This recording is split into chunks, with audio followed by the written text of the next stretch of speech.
What's good, y'all? Welcome to another episode of Open Field. I'm here with Riddell, Michael, Random, Early, and Lonnie. If you want to pull up to the show, the link is in the chat. Definitely make sure you come through. You know the rules. We need webcams. Don't be in a car. No moving vehicles, please. And please have a webcam if you have, especially if you haven't been up here ever. That is important. Let's shout out our GOAT members, Cobra, Son Radix, Comatose in the Clutch, and the Legends Schemet. I think I said that right. I think it's Sekhmet. Sekhmet. And before we get into football, I want to also make sure we show. Oh, wrong thing. Oh, I didn't mean to show that guy. My bad. My bad. I didn't mean to show that guy. My bad. Make sure y'all pull up December 23rd to the Deck the Halls Ticket versus Chill. December 23rd, gonna be a movie. Definitely gonna be something to watch too. Looking forward to this matchup. Make sure y'all tune in. Set your notifications on for that. And make sure you subscribe to the channel if you haven't already. That's important. Dub versus Mars. Another matchup. Dub's redemption tour. Hopefully will happen against Mars. Let me know what y'all think. Put some predictions in the chat of what y'all think will happen. Now, with that being said, let's get into it. Fellas. Let's start with the title of the show. Adrian, if you in the background, my brother or sister, I don't know what you look like. Please. Yeah, we need the webcams on at all times, King. We need webcams on at all times. Anyway, with that being said, yeah, facts. You're definitely not allowed up here, Grant. You were doing too much riding this weekend. I don't even know where that comes from. Teams is too whack. Teams is too whack to be coming at me about, especially about Ohio State. But with that being said, let's look into this title early. We want to start this with you just because this is your squad, and also because this is open field. After I do the opening title, the floor is yours to get off whatever agendas, fellas. After we get through this topic, Riddell, I know you have some stuff you want to talk about. So if there's something on your heart, this is definitely the time to let that be known. But with that being said, Early, let's start with you. Who do you want? Well, actually, first, before we ask the question, David Tepper, he had a press conference. There was a conversation. He went out and pretty much said they thought they were going to have the number 2 pick, so they thought they were going to have to go get CJ. They ended up having the number 1 pick. They were already all in on Bryce. Do you believe that Tepper is telling the truth? And my second question is, who you think should be the next head coach of the Carolina Panthers? So first and foremost, no, they didn't, because I follow. I'm a real Panthers fan. I follow Panthers on all social media websites. The way that they would post CJ Stroud compared to Bryce Young, you knew the whole organization wanted CJ Stroud. I think David Tepper just wanted Bryce Young, and you're the owner, so you get what you want, Jerry Jones style. So I understand that. Hey, look, at the end of the day, you get what you want. So I'm gonna start blaming him more. They did say that Greg Olsen came out and said that if he was a candidate, he would coach. And we know how them tight ends do. Shout out to Dan Campbell. I would take a Greg Olsen or maybe a Luke Kuechly. I want an ex-player. Honestly, I want an ex-player. So wait. My question is this, and this is my only question about the ex-player thing. Don't we think we'd be a little too thirsty with that ex? Like playing and coaching is not the same for everybody, especially if you don't have experience. Do you think Greg Olsen can come in? And this is no discredit to Greg Olsen. I'm not even saying a Greg. I'm just saying I think anybody. I think one thing that we got to put into perspective about ex-player is the love that you watch it all the time. You watch how Michael Irvin talks about the Cowboys. Like, it's something personal with an ex-player. Look at DeMeco Ryans. Like, it's something personal about an ex-player being the one to come in and help the organization that made him millions, that got his family, to be well off. Like, I think it's something in there. I think another person, I think Steve Smith needs to be somewhere in the coaching. Like, he needs to be a receiver coach. Steve Smith needs to be in the Carolina facility. He knows too much. He's shown me that he knows too much. He loves the game too much. We definitely need to put him somewhere in the facility. Like I really believe that when you are an ex-player for a team that you actually give a damn about, you just put in more effort. Like I really believe that, and I think that it's starting to show with the Dan Campbells, with the D'Amico Ryan. Like it's starting to show. Like those ex-players coming back to coach their team they play for, they're just putting in a different type of perspective, and players already are respecting you because if you played there a lot of times, you might have been, a pretty good player. So now coming into it, and everybody who plays sports know a player coach is one of the best coaches. Go ahead. Your response, Randall? I think the toughest part that maybe Early's not thinking about is that the Carolina Panthers are on the waiting game. They're not going to be able to get a head coach until the Chargers get a head coach, because we all know Brandon Staley is coaching. He's just a dead man walking right now. Barring, and I think the report came out on Bleacher Report, barring a miracle, he's gone. So you got to look at what Carolina has, and you got to look at what, and immediately, Justin Herbert, any coach is going to look at the Chargers before they get there. Now, the thing that helps the Panthers, that the Spanos family, notoriously cheap. So they might still be able to get a really good head coach out of it. I don't agree with or at least I agree with what Early is saying about an ex-player. The problem is when you look at all the Greg Olsen, obviously he was just using that as an example, but Greg Olsen's sitting in the booth, living the dream as a number one Fox guy. He's not going to leave unless they throw a bucket of money at him. And is there anybody else out there? I think you need a resume before you just become head coach. I'm be honest. You need a resume. That ain't true. We've seen No, you don't. No, you don't. But we've seen people. We've seen people get. I'm just curious. I need my question answered. Who is no resume, come out the gate, become a head coach, and be successful? Who's that? Well, I don't know about being successful. No, I don't know about being successful. That's the point.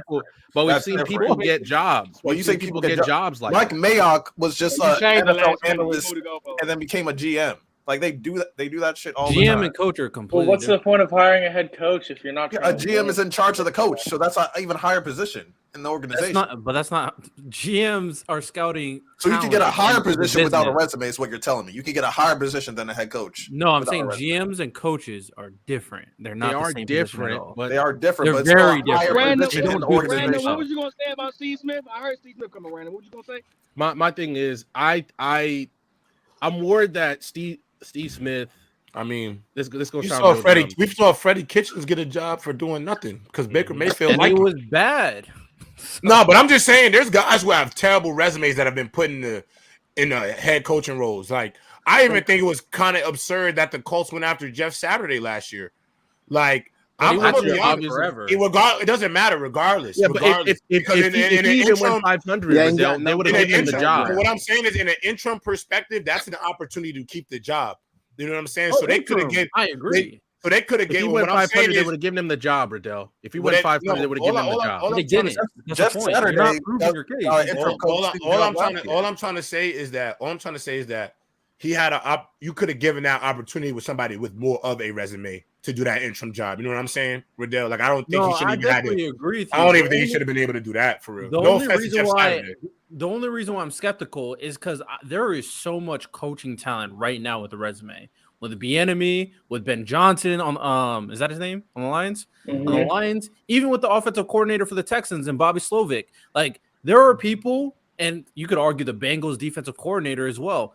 There are people in the NFL with resumes that deserve a head coaching position, and it's just too much of a risk with a unproven quarterback in Bryce Young, just throw in a player and thinking that he'll be able to head coach. Riddell, and this is something I like to add. You know, people in the NFL, it's who you know. Why the hell do you think what's the guy used to be the head coach of the John Fox got a job again? The guy used to coach the longtime coach for the Jaguars. Now he's a defensive coordinator somewhere.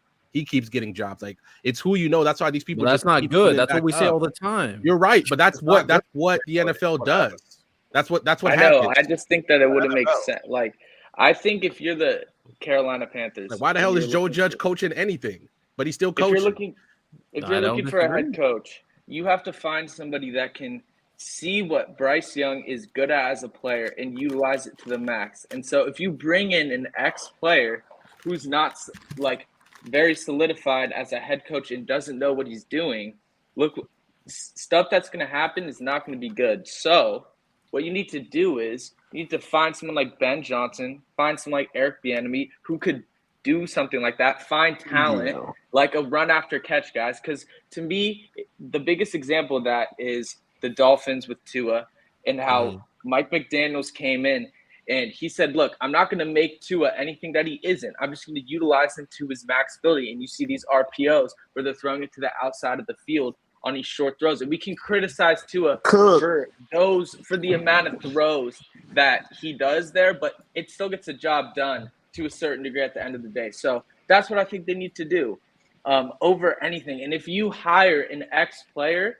you have to know that he's going to be ready to do that. I'm not saying that there aren't ex-players that aren't proven that have ability, but you need to choose right, because if you don't, it's going to go up badly. So who's the next?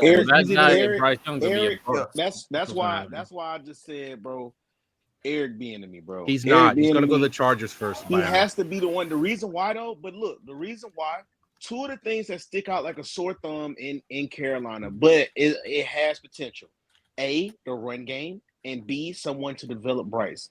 Eric Bieniemy claim to fame was the running backs, bro. Like that's what he came up for. Okay, was running back. But don't nobody want Bryce though, Bama. Nobody want him.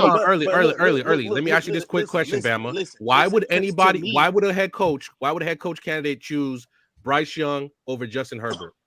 That money You have to overpay. So now you're telling me you have to overpay. And even then, if I'm the enemy, I don't care if you're giving me, you have to significantly overpay. And even then, I'll be like, damn, I still got Justin Herbert over there. Herbert over there. Money talk, bro. This is what I would say. The untapped potential, first off. And then potential. You already have a top 10 quarterback in Justin Herbert. The reason why what do you mean untapped potential? This is just Bama propaganda again. No, that's all this is. Of the whole team. Because first off, Chuba Hubbard back there in the backfield.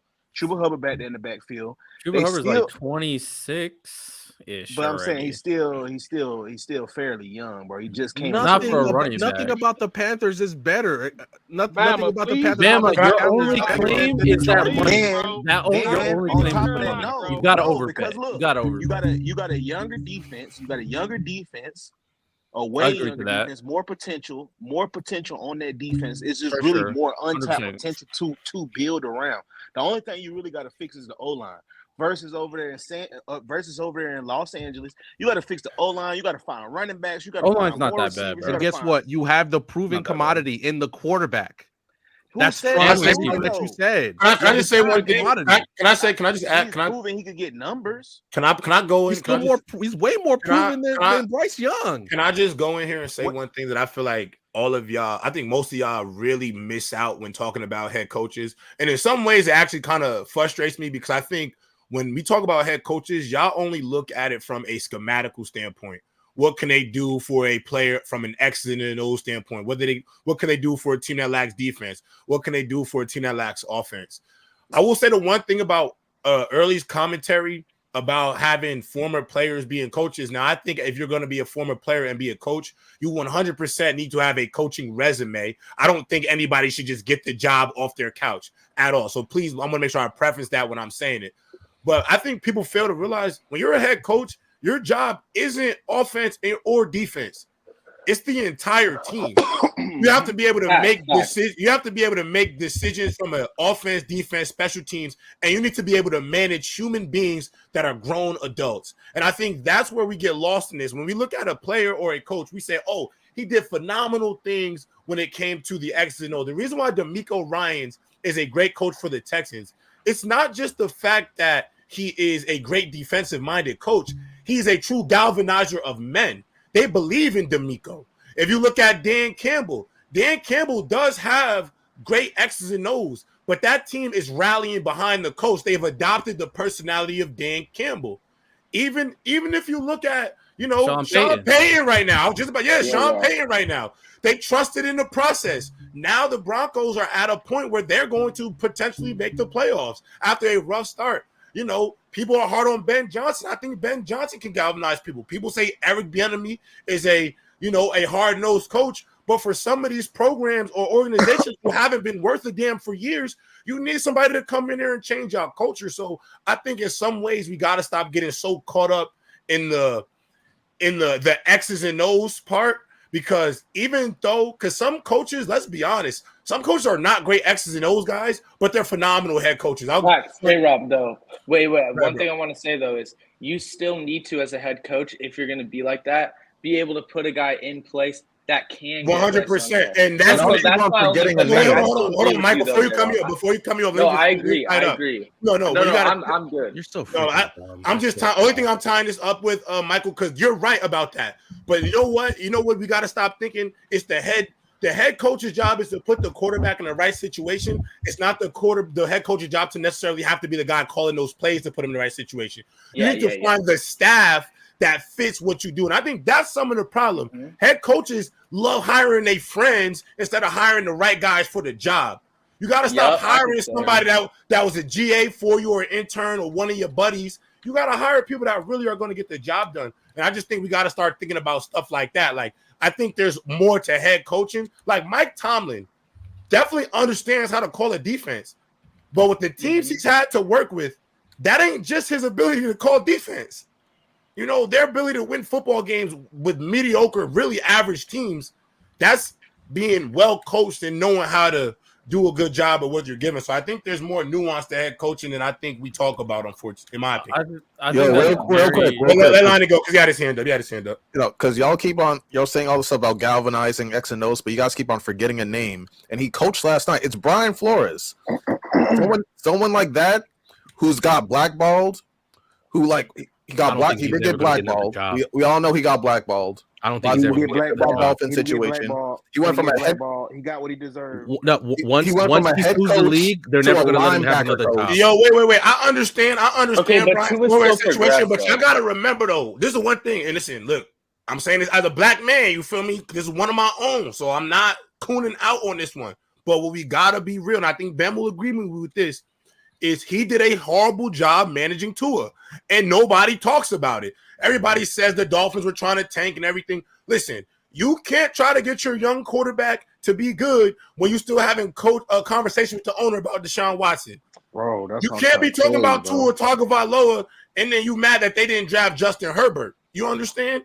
You got to make do with what you got. I think Brian Flores, in some ways, also didn't do himself no favors. That's just my personal. He didn't do himself no favors. But when we talk about galvanizing X's and O's, like he wasn't a bad coach, and he wasn't a bad coach for us with the defense. He wasn't a bad defensive play caller, but offensively, that's not something he does. Yeah, that was abysmal. He publicly shot them at Lonnie. Imagine going into work and your boss telling you like, "Hey, bro, this might be your last day, boy. For real, boy. I ain't even want you to begin with, bro. Like." The people above me, the reason you really here. Basically, what Frank Reich did. Boy, that work over there. Like, hey, I'm so tired of you. I'm just saying, there are a lot of people that probably gonna try to stay away from that Panthers job, and like someone like him might be the one that you want to take a chance on, because like it's a win-win. Either like you gave him a shot and he fails. He wants Bryce. It depends on how much you believe in Bryce. Yeah, I don't think. I think he get an OC there. I like that. Yeah, I don't think give Brian Flores a good OC, and I think that they can make something happen. I think sometimes I think we oversell how bad this Panthers team is. I think they are not as bad as I think the defense has talent. I think we all know the defense has talent. And from what we've seen, like we can see more improvement from Mingo. Adam Thielen, even if you say he's a number 2, he's arguably one of the best number 2 in the NFL right now. DJ Chark would be a good number 3. They draft a receiver. The O-line is the biggest thing, but they have running backs too. The O-line is the biggest thing that I'm like, they got to fix the O-line. But with this roster, with this team, we saw what they did with Baker Mayfield and Sam Darnold the year before. So this team can win games. I think someone needs to re-inspire Bryce, and then they'll look better. And that's possible. I think Eric Bieniemy and Ben Johnson are definitely personalities that can do that. I agree with a lot of what J. Rob's saying. Antonio Pierce is another example. Come on now, talk about it.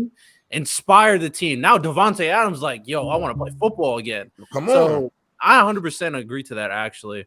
Look, and what would he be considered considered a defensive-minded coach? You know what I'm saying? This is what I'm gonna say. I know y'all keep overlooking this, but the Chargers job will be open. No head coaching job will be as valuable because Justin Herbert is there. You can throw all the money you want. You can throw all the money you want at it. Also, hold on, Riddell. We've seen Tepper has already involved himself in decisions. Whether you want to believe him that he said that they were going to get Bryce Young or CJ Stroud, we've seen that. You can try to fix. You can try and fix whatever Bryce Young is, but Justin Herbert is there. And despite my own, there's more than problems with how he plays. You're right. But every coach is going to look at that Chargers job until they're not in the running anymore. One person to get hired. I got you, but listen to what I'm saying. Bieniemy is going to be like, "Hey, Dave, thank you for sending me your offer. Let me see what I can do with the Chargers." Hey, Ben, Ben Johnson's going to say the same thing. All of them are looking at the Chargers. That is the number one job. And dear God, and if Bill Belichick goes on the market, they're all going to be waiting to see what Bill does because he's going to be the one who decides. Because Bill, you don't just get Bill. Yeah, you don't just get Bill. You get his sons. You're going to get his sons. You're probably going to get Josh McDaniels again. Plus, he's going to want the GM thing. So all that's coming with it. That's why I'm saying that again in a different organization. Bill Belichick is not going to go in. He's not going to want a GM. He's not. David. He's not bringing his entire staff like he did. No, but he's going to bring his sons. He's going to bring his sons. He's going to bring his sons. Not going to the Carolina, I don't think, because he's going to bring his sons and he's going to bring Josh McDaniels. You want to know why? Because he's Bill Belichick. He's going to throw his resume at you. You're going to say no. McDaniels is cooked. No, but I don't think Bill wants to go to Carolina.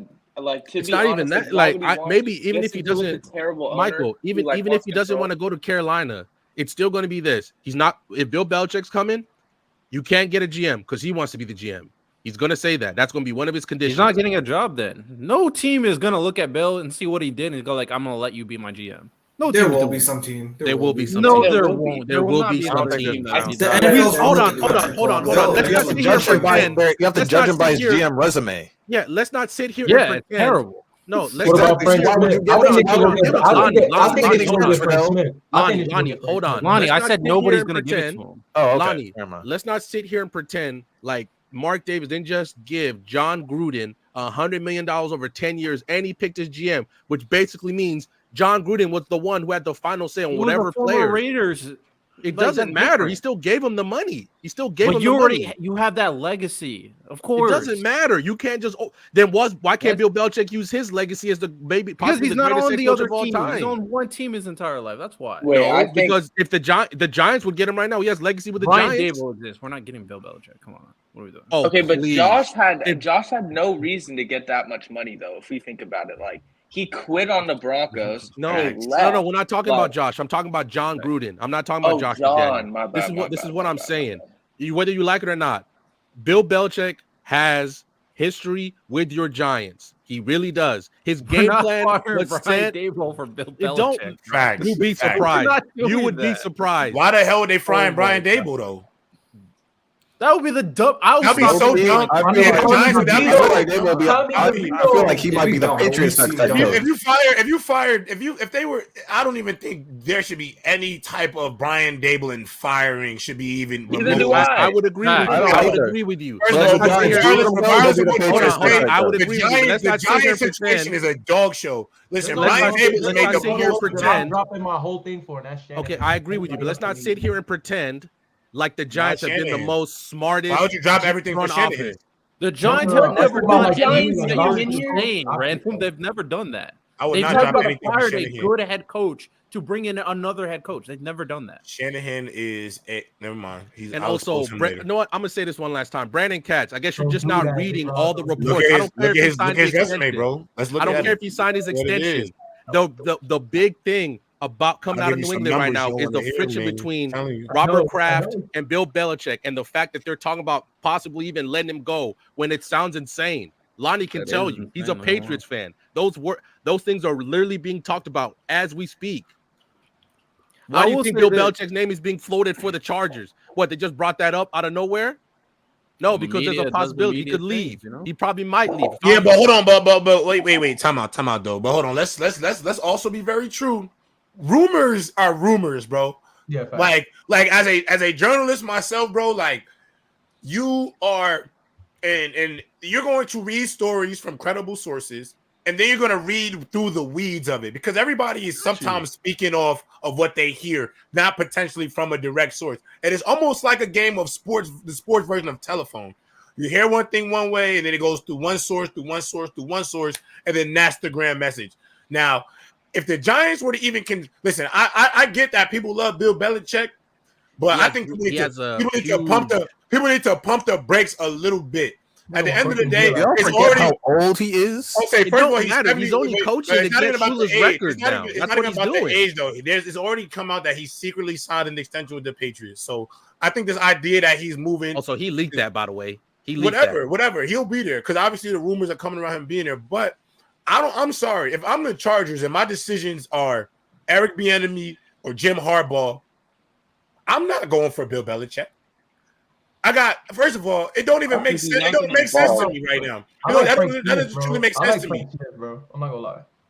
I don't know. And the thing is, too, and I just don't think with the way today's NFL works, in my opinion, and I keep telling y'all this, I very much think if Bill Belichick at 72 years old does not decide to evolve with today's NFL, he's going to get left behind in the near future because I don't think a young team like the Panthers and a young team like the Chargers should ever consider getting the Bill Belichick to try to mesh in those locker rooms. Because I don't think that Patriots way brand of whatever fits in with what they're trying to do in those facilities, especially with this younger generation. And not only that, you've seen veteran players who are grown-ass adults have gone on multiple platforms, who've gone on multiple platforms and have said that the Patriot way was something that they really did not get down with, but they playing with Tom Brady and they know what he is, and so they kind of just conformed because it led to championships, not because they enjoyed themselves. And if you peep, most players from the Patriots who were getting the bag to go play somewhere else, they all left, even if the price was damn near close to play for a potential 2-3 rings in New England. They all leave. So I definitely don't think said he hated it. But to that point, like he's 72, and if he gets to a young team, it's going to take him at least 2 years to establish that system and that culture. The biggest thing, why Bill Belichick is still coaching, because he wants Don Shula's record. I don't think he cares about Don Shula's record. Yes, I really don't. Yes, no, I think he does. Yes, but he's like 25 games away. He's like 25 games away from it. He wants that record, especially him and Don Shula do not. Before Don Shula died, Don Shula used to shade him all the time. So the last fuck you to Don Shula is taking his record. He's got 25 games. So won't he get that by the end of next season? No, but he still wants it. Not if it was the Patriots. Fuck no. He still wants it. Wait, 25 wins or 25? 25 wins. He's like 25 wins. I thought he meant 25 games. I was like, wait, he'll get that like, okay. No, he clearly wants the record. He clearly wants the record. That's a big thing for him coaching. If you don't believe me, go listen to the Boston media. They talk about it all the time. He definitely want that record. He wants that. He wants every record in the book, probably. But like, he's not gonna go to a young team. Like maybe if like Mike McCarthy like falls off the face of the earth. Maybe he'll go to like the Cowboys or something. Dallas. I'm saying like him and Jerry Jones would beef immediately. Yeah, I don't see that would not work for Jerry Jones. Hey, in a perfect world, I would love that though. That's been like my dream, but no, because the minute Jerry Jones tells him to draft Jerry Jones say, "Hey, we're drafting this guy," Bill Belichick's gonna be like, "No." I think he's gonna say draft kid. Absolutely not. We're drafting a lineman from whatever. I don't know. Someone said earlier that he's almost done. Someone said earlier that David Tepper said that he thought he was gonna have the second pick or something. Yeah. I watched the press conference. So I looked up the Panthers. So they traded in March. So I don't even know how you thought you were gonna have the second pick, but they traded in March. By the end of the season, you know where everybody stands, right? Exactly. The trade was the 9th overall pick, the 61st overall pick, a future first, and DJ Moore for the first overall pick. David Tepper just needs to recognize he sold. He sold. He sold. Yeah, it is what it is. He just sold. You just got to accept it. David Tepper trying to save himself. He fired Frank Reich because Frank Reich was right about CJ Stroud, and he sold. It is what it is. Also, he fires a coach every 15 months. Hole, by the way, for that pick, bro. He fires a coach every 15 months. That was a bail. That's crazy. That was a Man, bailout. it must be great to work with for Temper. Imagine you were Matt Rule, you get fired when you have $40 million left in your contract. You're Frank Reich, you have $30 million left, you get fired midway through. Man, if you're a coach, you must be living the dream. That's and it's crazy how the next season for someone in the GM for the Panthers, they're like, yeah, we need a number 1 wide receiver. That's so David Tepper, terrible. Giving the Bears a he has to learn that, bro. Just let the football people do what they're doing.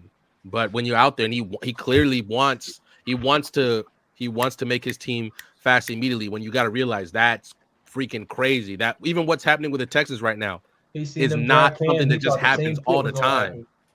Like that just doesn't happen. So and then especially with the talent that the Bears have on their team. I went into the season looking at the roster being like, what are they trying to do right now? Because I have family that is in Chicago, and I'm like, I look at this team around Justin Fields. How can you even make an evaluation of what he's going to be when there's no one around him and they're asking him to like throw all these screen passes and be this mental quarterback? You don't want screen passes? No. I'm not mad at screen passes and all of that. But the one thing about Justin Fields is he can throw the ball deep. And I'm not saying that he can do that well or he can progress through the pocket and do those things. But if I'm the Bears, I'm at least going to try with him because what else has he shown that he can do? So, like, that's why, to me, the screen passes and everything, yeah, they're good if you have the right quarterback that's willing to do that, and that's what he's good at. But, like, I don't know. You can mix it in, but that's, like, the main part of what they do. We've talked about if you watch Justin Fields, he shows you he gonna if you give him a legit team, if you don't watch Justin Fields and see he got potential, like I seen it last night. He shows you that he can be so good. Oh my God! Yeah. He can. No, that was. But look, send him to Atlanta. But not all the way, but he played okay. Fire Arthur Smith. This is what we're gonna say. I agree. Again, the Chicago Bears, over their 100-year history, have never had an elite quarterback. Never in their history. Their best quarterback in their entire history is Jay Cutler. Okay, they refuse to update, to modernize. This isn't just for their coaches. This is their owner is so old school. Why the hell do you think they've even had problems protecting Soldier Field, one of the greatest like monuments in the NFL? They came and fixed that. So like, I wish Jim McMahon was halfway blind, by the way, but he was bad too. But just because he won the Super Bowl doesn't mean he was good. But we're sitting there asking Justin Fields to overcome 100 years worth of history, and they refuse to. And the one time they tried to innovate, they went to a 70-year-old dude.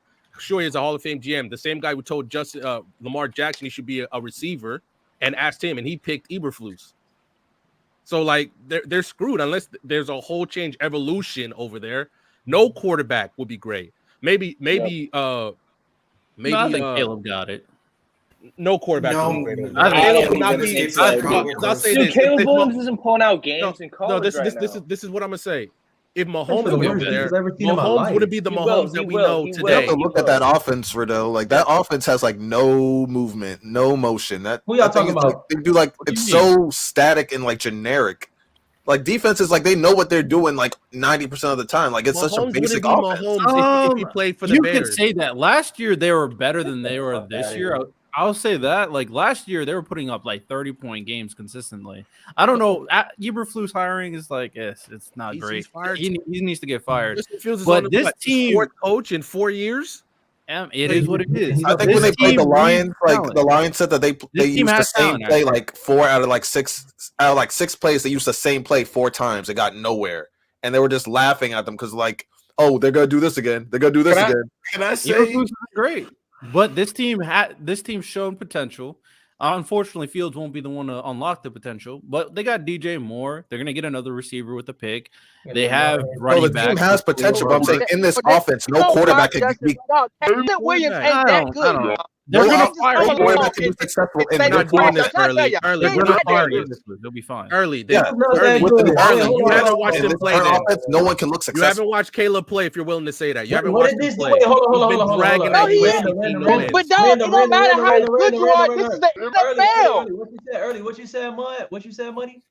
You said Caleb Williams not that good. Can I just say one thing about Justin Fields though? Y'all not gonna like it, but I'm gonna just put this out there about Justin Fields now. I keep saying to y'all, I don't know what Justin Fields is. I'm not gonna say I think he's going to be a good quarterback. I'm not gonna say he's going to be a franchise level NFL quarterback, but I'm going to say this: he's missed 4 games this year.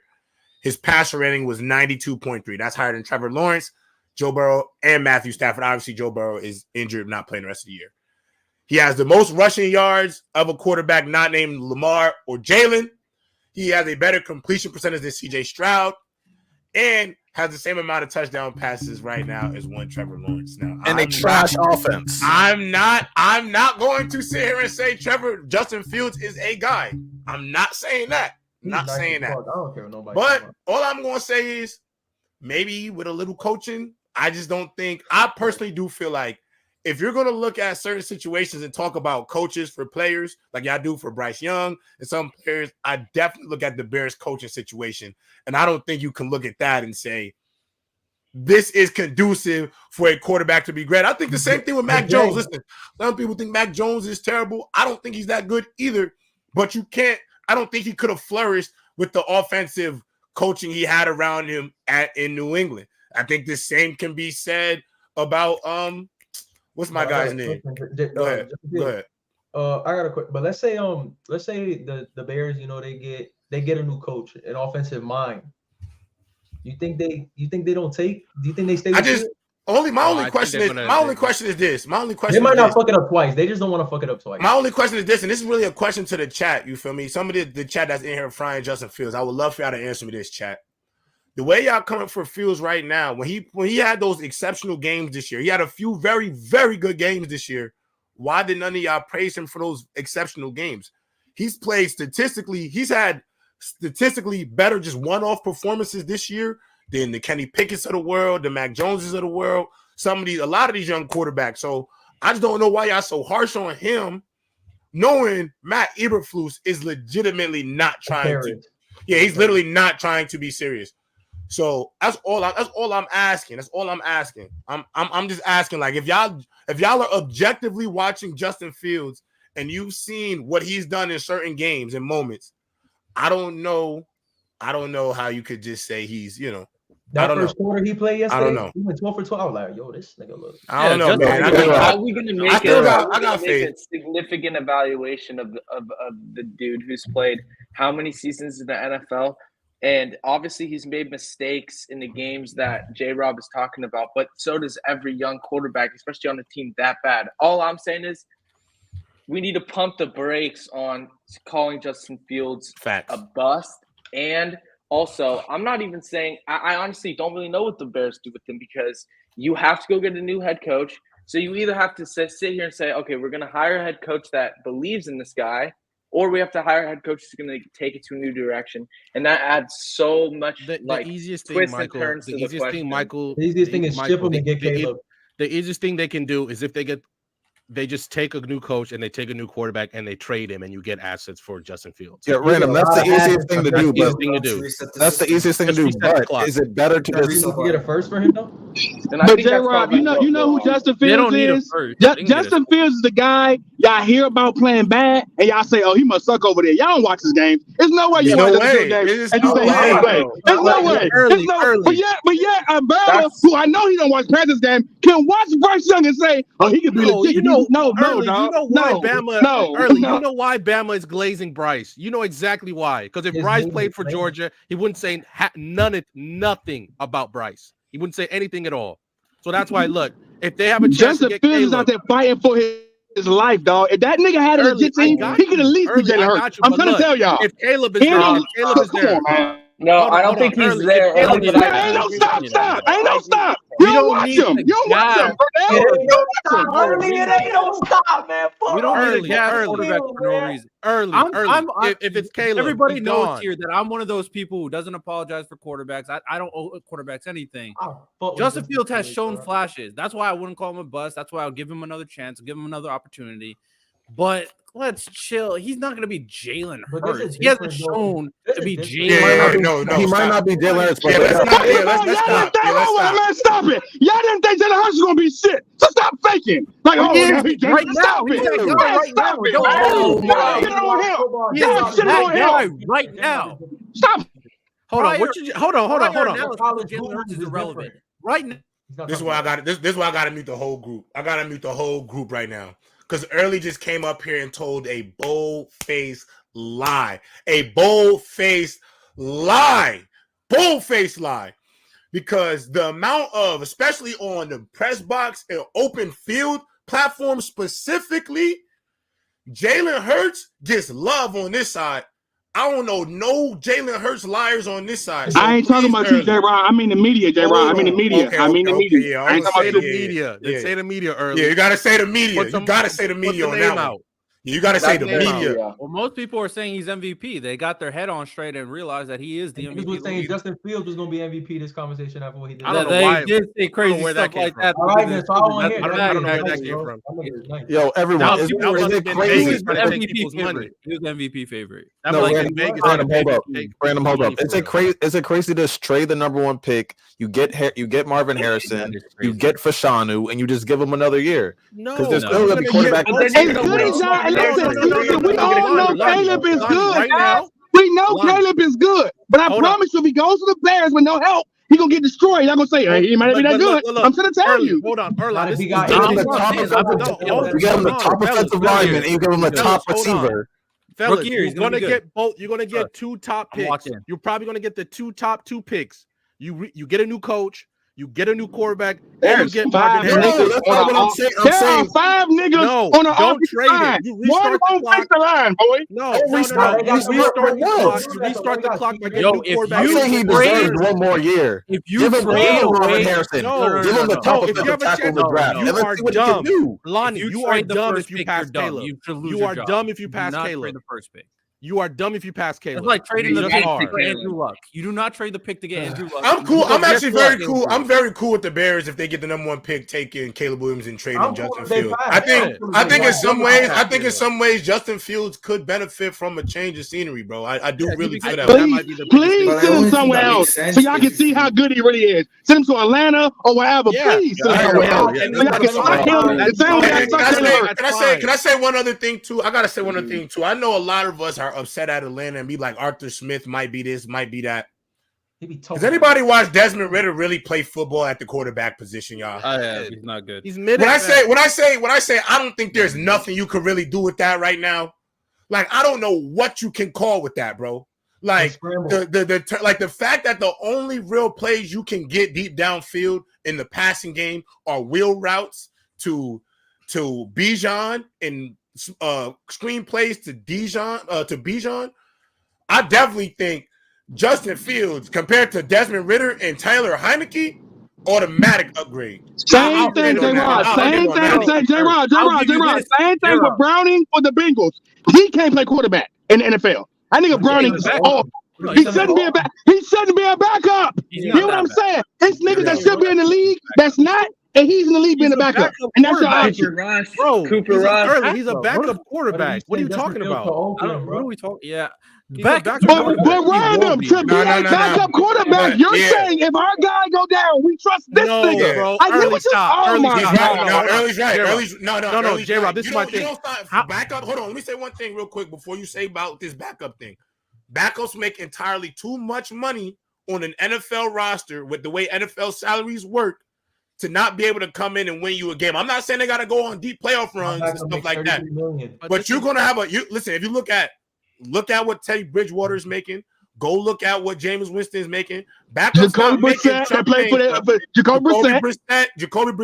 Taylor Heineke's contract. All I'm saying is these backups not supposed to come in. They're not supposed to come in and you going to just tank the rest of the year. Like, I just be honest. You bring a backup in to keep your offense moving. Like, I'm not saying it's going to be as dynamic. And you talking to a Jets fan. J-Rob was a Jets fan. If anybody knows, he knows, dog. Hold on. You ruin your season with a bad backup.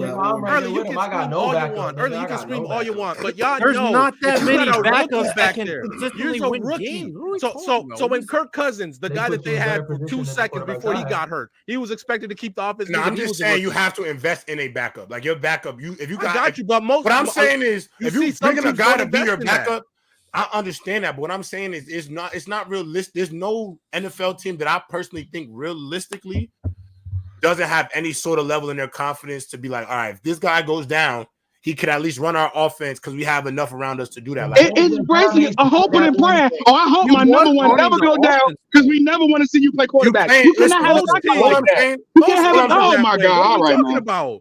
What are we talking about? Browning are that way. Browning did not play as bad as you're making it sound. Plus, he played the Ravens and the Steelers. Like, you're acting like he played like I don't know. He played the Cardinals. You did not watch the game. You're lying. You are never not watching the game, ass nigga. Because you watched that game. Most of these passes that he completed were tipped, and they were lucky passes. You can keep. Come on, man. You're not watching the games, man. Y'all just talking. Y'all saying stats and saying he played bad. He played horrible, man. No. Let's be honest. He threw those passes. The defender made a good play, jumping high in the air, tipping the ball. Then Jamar Chase made a better play. He did that shit like 3 times. Relax. I'm not gonna lie. He did that shit like 3 times. That's fine. That's what I'm saying, man. He's like, when you watch that game, though, there's no way when you watch that game, you feel like he can get down the field. There's no way. When you watch that game, I feel like the first quarter, you realize like, damn, this nigga really can't make a throw. He can't make a throw. They would have invested more in it. They would have invested more in it early if they did. They didn't, though. What are we talking about, bro? And organizations like that, random, is the reason why when your quarterback goes down, your season is over with. Your season, same way when Dallas went down, Cooper Rush won 3 games. Wanting their number 1 quarterback to go down. No team ever. No team ever is wanting that. Okay, but if you're smart enough, you have a Jimmy G backing up, or somebody at least halfway decent. Jimmy G costs too much money to do it. You rather just say money and guess what? You rather say money and get a Jake Browning and just build him up from nothing. Go ahead, Michael. Because this is my problem with people like Brandon Katz is you want to sit here and say he's in year 3. Brandon, how many quarterbacks there's quarterbacks that have proven it a year 3. But to sit here and say that every single quarterback in the NFL that can lead you to a championship, I'm not saying elite, but that can lead you to a championship with the team that's built for them, you can't sit here and say that every single quarterback is going to prove that in year 3, Brandon, with the team that he has. So that's this thing that you have to consider. You say the same thing and you can't. Yeah, I ain't gonna lie to, but bro, you can't. Yo, listen, Michael, listen. I tell everybody up here. I just wanted to add that, but y'all gotta stop. But listen, bro. He comes up here, Michael. Listen to me. Unless he's playing, listen. I told Lonnie this. I've told Random this. Do not address him up here if he's not paying for super chats, because when you address him, he wants the attention. He's at work right now, typing his ass off when he needs to be doing his fucking job. So at the end of the day, bro, you don't need to address him, bro. It's not worth it, bro. You out here explaining. Listen. You're out here explaining yourselves about Justin Fields. This man is the same man who defends quarterbacks for having bad teams, but doesn't defend Justin Fields for having a bad team.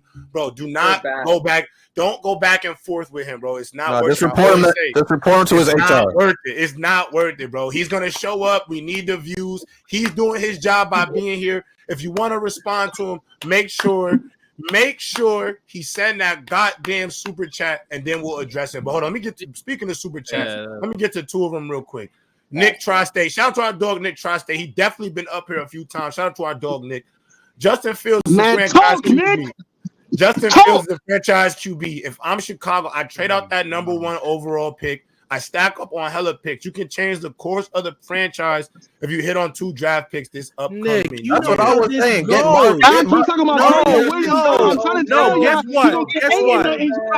what?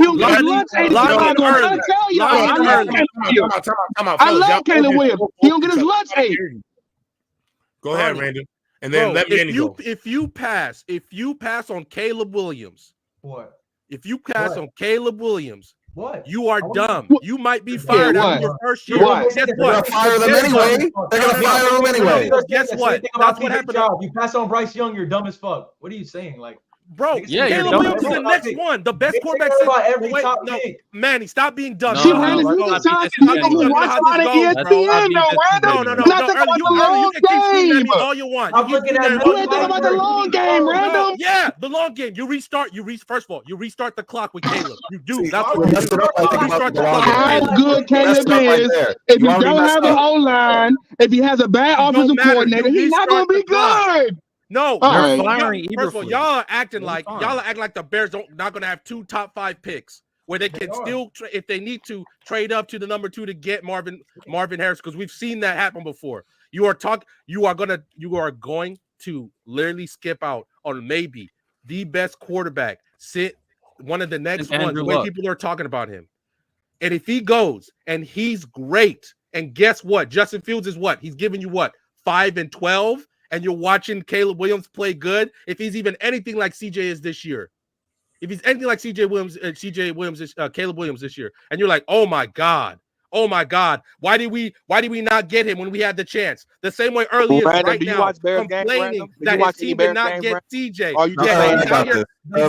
He's out here saying the same thing for Justin Fields. No, but Caleb Williams is the next right. one. You have not watched Caleb Williams play football this year. If you're telling me he's not that good, but he's carrying that bad USC team. Nigga, I'm from DC. I know his family. Stop playing with me. I know Caleb Williams, dog. I know he can play. No. You wouldn't be saying this that. This is the NFL, you would not be saying that if you actually can't just watched do what you want in the NFL. You would not be saying that. Man, he's clearly the best quarterback prospect in the draft. Go ahead and skip on him and get picks, and don't matter because the Bears haven't been. Fine. Go ahead and get picks and watch. All I'm saying is this. Hold on, but I will say this. Go ahead and watch him win somewhere else and get. Go ahead, Manny. I'm just saying and watch Justin Fields. But can I just say this though? Can I just say this? Can I play devil's advocate? Can I just play devil's advocate a little bit? For which part? For the Bears. For the Bears. I'm kind of playing for early in the sense of random. Let me ask you this though. I understand with Caleb being a generational prospect. I have one to say. This is the closest thing I've seen to what I saw from Mahomes. You've heard me say that. So I love Caleb as a prospect. However, the Bears have a ridiculously criminal track record of how they've handled quarterbacks. And all I'm saying is you can trade Justin Fields, send him to new pastures, and you bring in Caleb Williams. The same shit. And you may find yourselves in a situation 3 years later with the same thing. And the only reason I say that is this. If you're keeping Matt Eberflus, like I said, I hope y'all are watching these games. If you've seen Matt Eberflus, I would already chalk up Caleb's first season with the Bears if Matt Eberflus is the head coach of the organization. He has to be absolutely. Because ultimately, if you're bringing in Caleb, if you're bringing in Caleb Williams, personally, I'm only drafting Caleb Williams if I'm the Chicago Bears. If my plans are to bring in a new head coach. Because there's absolutely no way in my heart watching Eberflus this season could I go out there and add Caleb Williams, this generational prospect that's been compared to Patrick Mahomes, and feel so compelled in my conviction to trust him with Matt Eberflus. I'm not there with that, bro.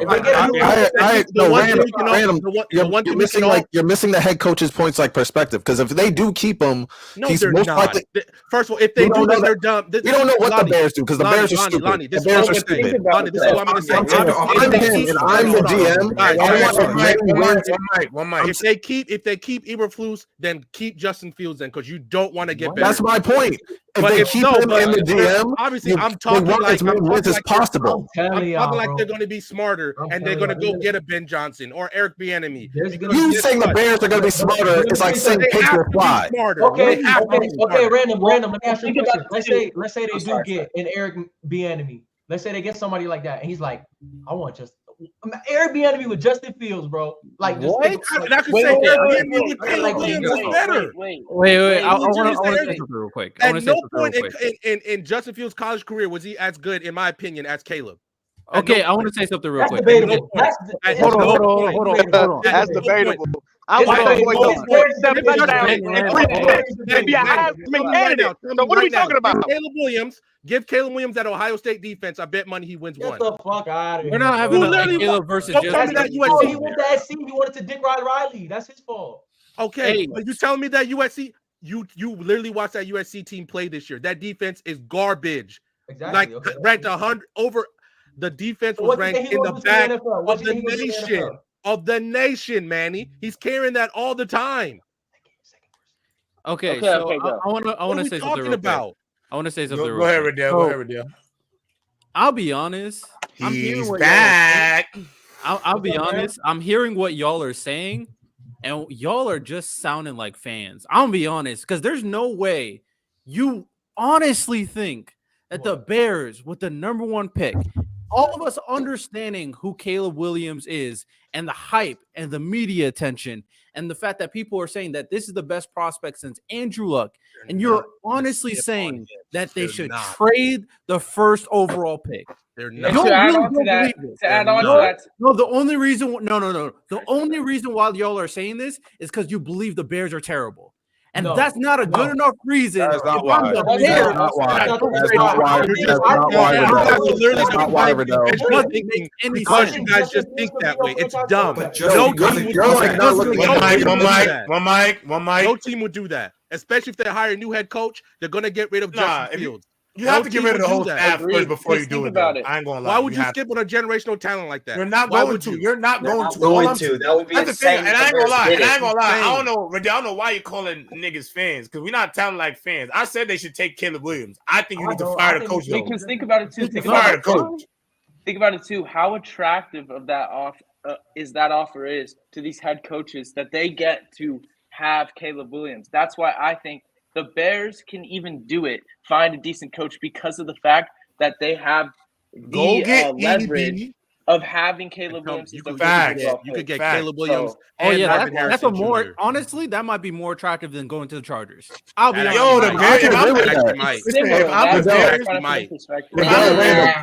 Riddell and Randall. Riddell, that's being a fan. That's being a fan. How was that being a fan? It's conventional with Caleb Williams and start of his career. I've seen the nigga played in the NFL, and I've seen Justin Herbert ball. That's being a fan. What are you talking about? If you're a head coach, you are out here acting like you've never seen a team. Tell me the last time a team. Hold on. Tell me the last time, Manny. A team that needed. Hold on, Manny. Tell me the last time you saw a team skip out on a generational quarterback when they needed one. When they needed one, but do the Bears need like yes, like this? Yes, every team needs one that doesn't have. Okay, but like y'all, I got one. The Carolina Panthers. The Carolina Panthers skipped out on the generational quarterback they needed one. Well, you have all your quarterbacks last year. Random, would you agree that they kept Matt Nagy longer than they needed to? Yes, they did. So like, if they give this head coach and GM another year, at least he was going to the playoffs. No, I agree. No, random. This is my perspective, because if they do, I do feel like, if they fire the coach and the GM, hire Caleb Williams. But if they give them another year, if I'm the GM and I'm the coach, I'm thinking I need as many wins as possible. But, hey, I will say this though. It's cool.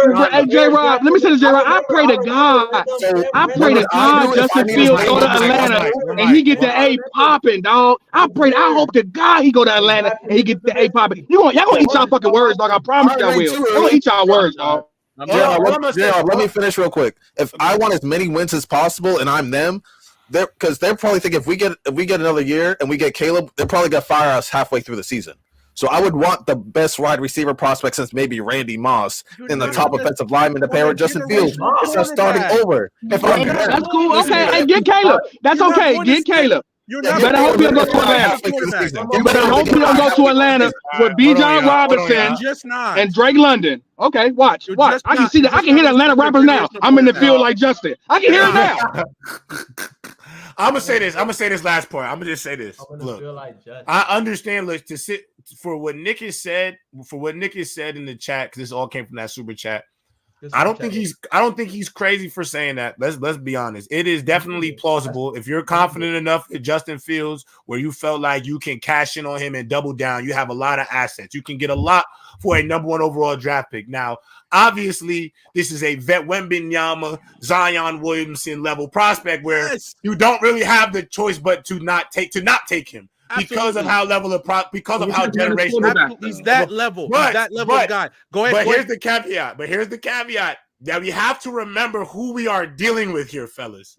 Chicago Bears. We are dealing with the Chicago Bears, Randy. Thank you. And that's I understand that. And listen. But they wouldn't do this. Even they would not do this. You don't know that. Hey, I'm just saying the Chicago Bears can be one of the most horribly run organizations. Watch some dumb person in draft day say, "No." You're talking about the organization that gave a 2nd-round pick for Chase Claypool. Thank you. And then they finessed the Panthers. 7th-round pick the next year. But then they finessed the Panthers. They finessed the Panthers. Listen. I will say this though. In hindsight, give Ryan Poles and that Bears front office some credit though, because Skip Bayless, and them people out there who were like they need the Bears should have picked Bryce Young. Y'all still feel that way? Y'all rather have. Let me ask you this: y'all rather have Bryce Young's upside or Justin Fields' upside? Justin Fields, bro. Justin Fields. Come on, bro. Come on now. Justin Fields without throwing the balls upside. Come on now. Wait, let's be real. You don't even have to have an arm. Let's be real about that. So I mean, I do feel like it's. I definitely think. I really hope they let Justin Fields go. They might have the top 2 picks. You can get both of them. Yeah, you can get both of them. Let me finish these. And they should get both of them. They should. Let me finish these super chats real quick. Give Atlanta Justin Fields. Give Atlanta Justin Fields and Murray. We are a top team in the NFC. Fields ain't bad enough. Fields ain't bad enough to need to draft Caleb. Out on a generational if quarterback you prodigy, you're just not. The people who are watching, I've watched Caleb Williams play. This kid is one of the best college quarterback prospects that I've seen in the last few years. He is a big talent, and for a team like the Chicago Bears, if they skip over Caleb Williams, they are the dumbest organization in the history. Absolutely. Yeah, it's not even close. It's not even close. Absolutely. If they go to this draft, because think about it, like Radom said, they may get the top 2 picks. So you get Caleb Williams and you get Maserati Marv. You're set. You're set. And that's where you build. And then you trade Justin Fields for assets, which you can use in the draft. To get that O-line better. They will be, bro, if they do this right, they can create such a good team next year. Absolutely. But you're like, no. You're like, no. You're banking on them getting it right. You're banking on them getting it right with all they have to do is draft Williams. I don't think I ain't gonna lie, bro. Can I just say one thing, fellas? Y'all know when somebody starts talking and 3 of y'all niggas try to talk to him, we actually cannot hear anybody. I'm just keeping it a beam with y'all. Like I don't know why y'all keep just speaking over each other like somebody point gonna get across, bro. But continue. I don't know why. I don't know why y'all would just do that. What up, Trent? Why would you skip? Yo. What's up, Trent? Talk to me. What you had to say? Well, first, just to say this real quick, Manny and Early, stop. Caleb Williams and Justin Fields is not comparable in college. And second, if the Bears get the number 1 pick, I don't listen to anything you say, man. You a bot. Stop talking to me. Finish. Anyways, if the Bears get the number 1 pick, bro, like you got to take them, bro. You have no choice. You're trapped. You don't have to, bro. Yes, you do. The same way the Spurs had to take Wembanyama, New Orleans had to take Zion. You have to. You have to. Give me that Urban Meyer shit with Trevor Lawrence. To take him. Urban Meyer would have been fired if he didn't take Trevor Lawrence. Urban Meyer would have been fired if he didn't. Manny, you have to take him because also not with that. They have like another second or third pick right after that. You're legitimately you don't want to think conventionally. That's what you're doing right now, Manny. Wait, Manny. So one at a time, y'all. Well, Manny. So how? I'm not trying to violate Justin Fields, but the brother been bad for a long time on the Bears. So what his team from what you see from the Bears, you would rather see like Maserati Marvin, like Joe Alt, than Caleb Williams and Marvin. For the Bears? That's what you rather see? They said the Bears get a new coach. You see, if the Bears get a new coach, I think like it depends on the offensive play caller. If you get a great offensive play caller, you're like, yo, I can do things with Justin Fields, bro. I'm not gonna lie, bro. But Manny, you gotta consider. That's what I'm saying, bro. Y'all don't understand, bro. You get a good play caller with Justin Fields, triple out Maserati. What you're saying when you could just rather start over with a blank canvas and Caleb Williams. Hey, can I add a caveat? Can I add a caveat real quick? I do want to add one caveat, and then KSB, you could go. You haven't talked much today. I just want to say one other thing to y'all. I looked at the rest of the schedules. Justin Fields is in control of his destiny. Honestly, listen, there's 3 games I see. They have 1, 2, 3, 4, 5. Let me finish talking first, please. There's 5 games left in the year. Lions, Browns, Cardinals, Falcons, Packers. Now, I don't think they'll beat the Lions. I don't think they'll beat the Packers. Browns with DTR, Cardinals, and Falcons with Desmond Ridder.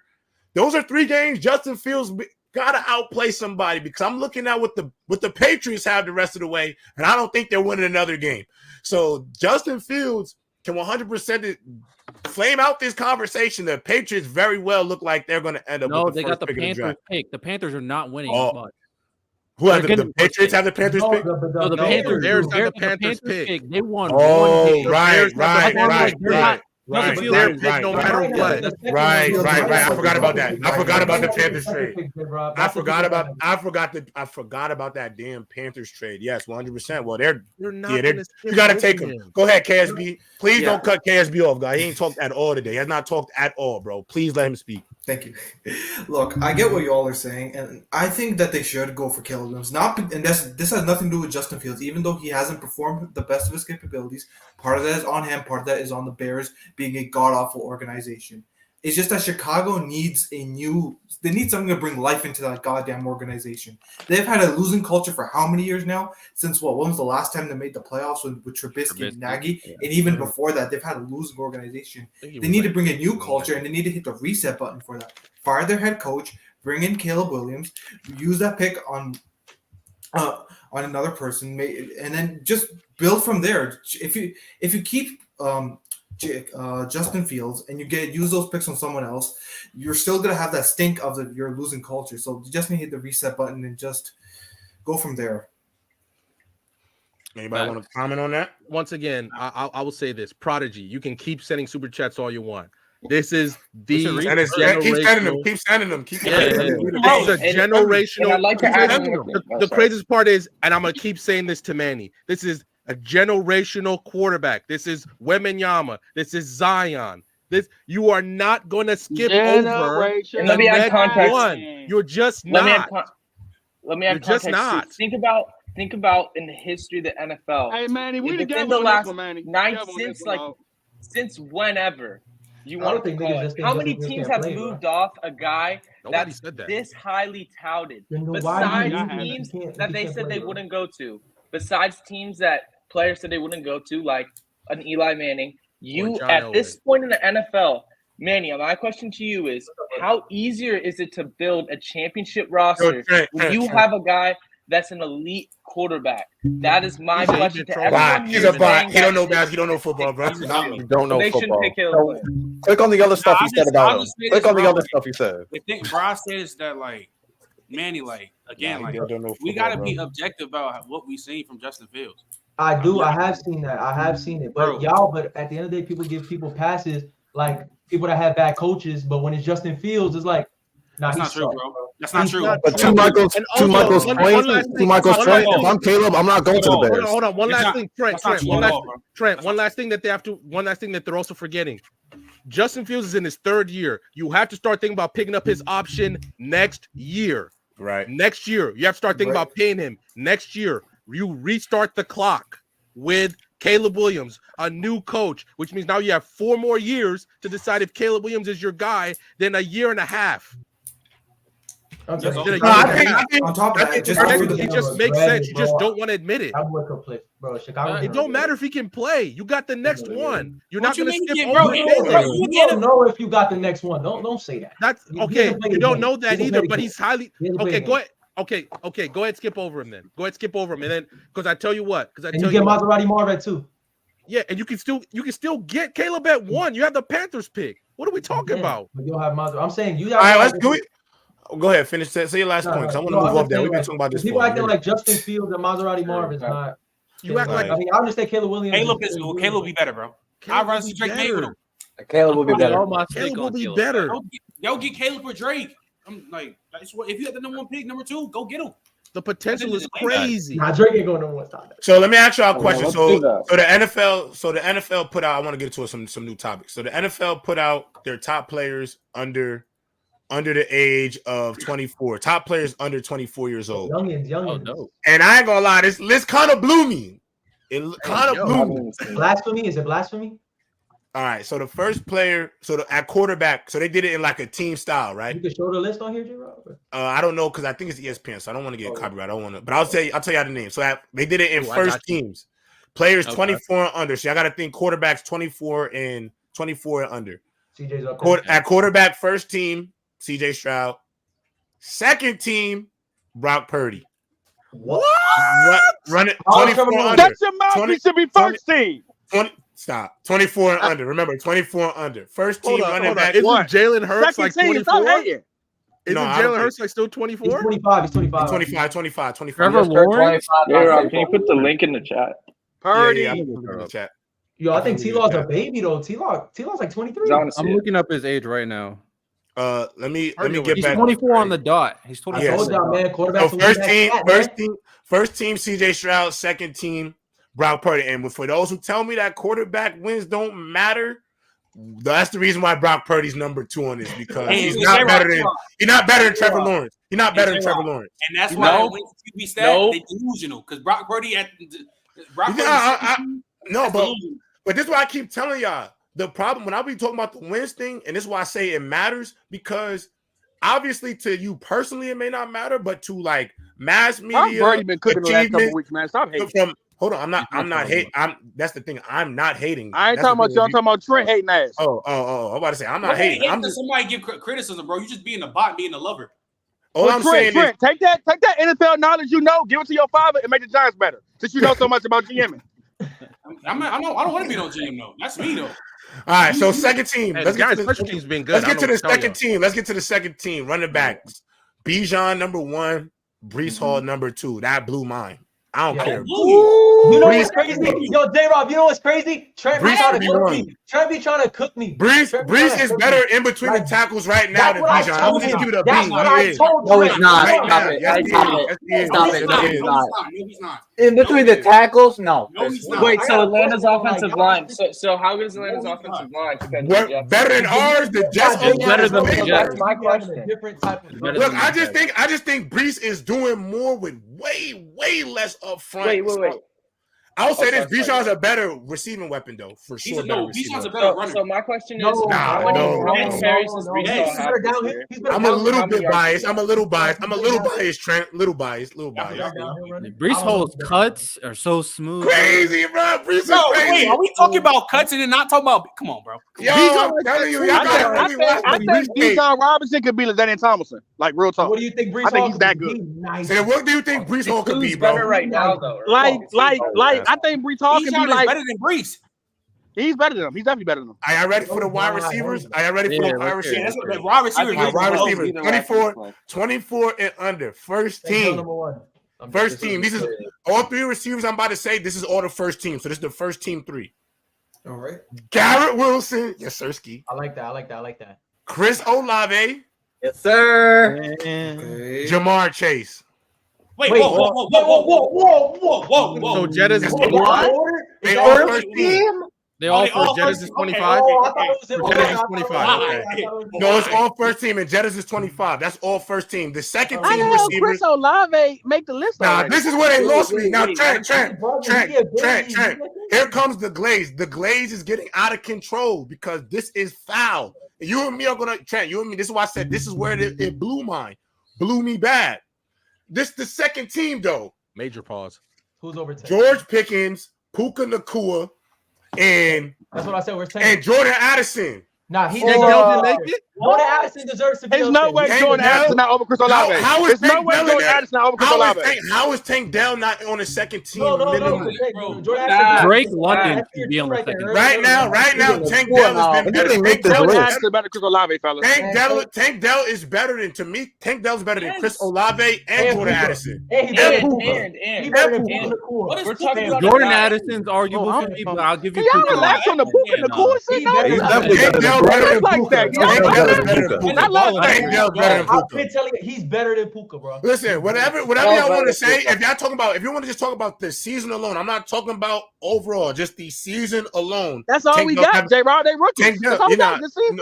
Now, some of them guys are second year, second, third year. I'm talking about Puka, between Puka and Tank. But what I'm saying, and Chris Olave. But Tank Dell in his rookie years having a top 10 rookie season. So what is Jordan Addison doing? Who's Olave doing? What I'm saying is I think Tank is better. I'm saying Jordan Addison I'm cool with. But Tank has been better than Puka. He's been better than Puka. He's been better than George Pickens, and he's been better than Chris Olave, bro. He has George Pickens. Hold up, because George Pickens arguably the best. If you talk about pure physical talent, he ain't got a quarterback. Let's be fair. Let's be fair. Okay, but if George Pickens playing with CJ Stroud, my goodness, that's fine. I agree with that. But you still got to. But Tank Dell also 5'8", snapping. Not respect the Tank Dell. You're not gonna like this early. This is the closest thing I've seen to a young A beef in a minute, bro. I don't care what nobody say, bro. Young AB. You might have a young AB, bro.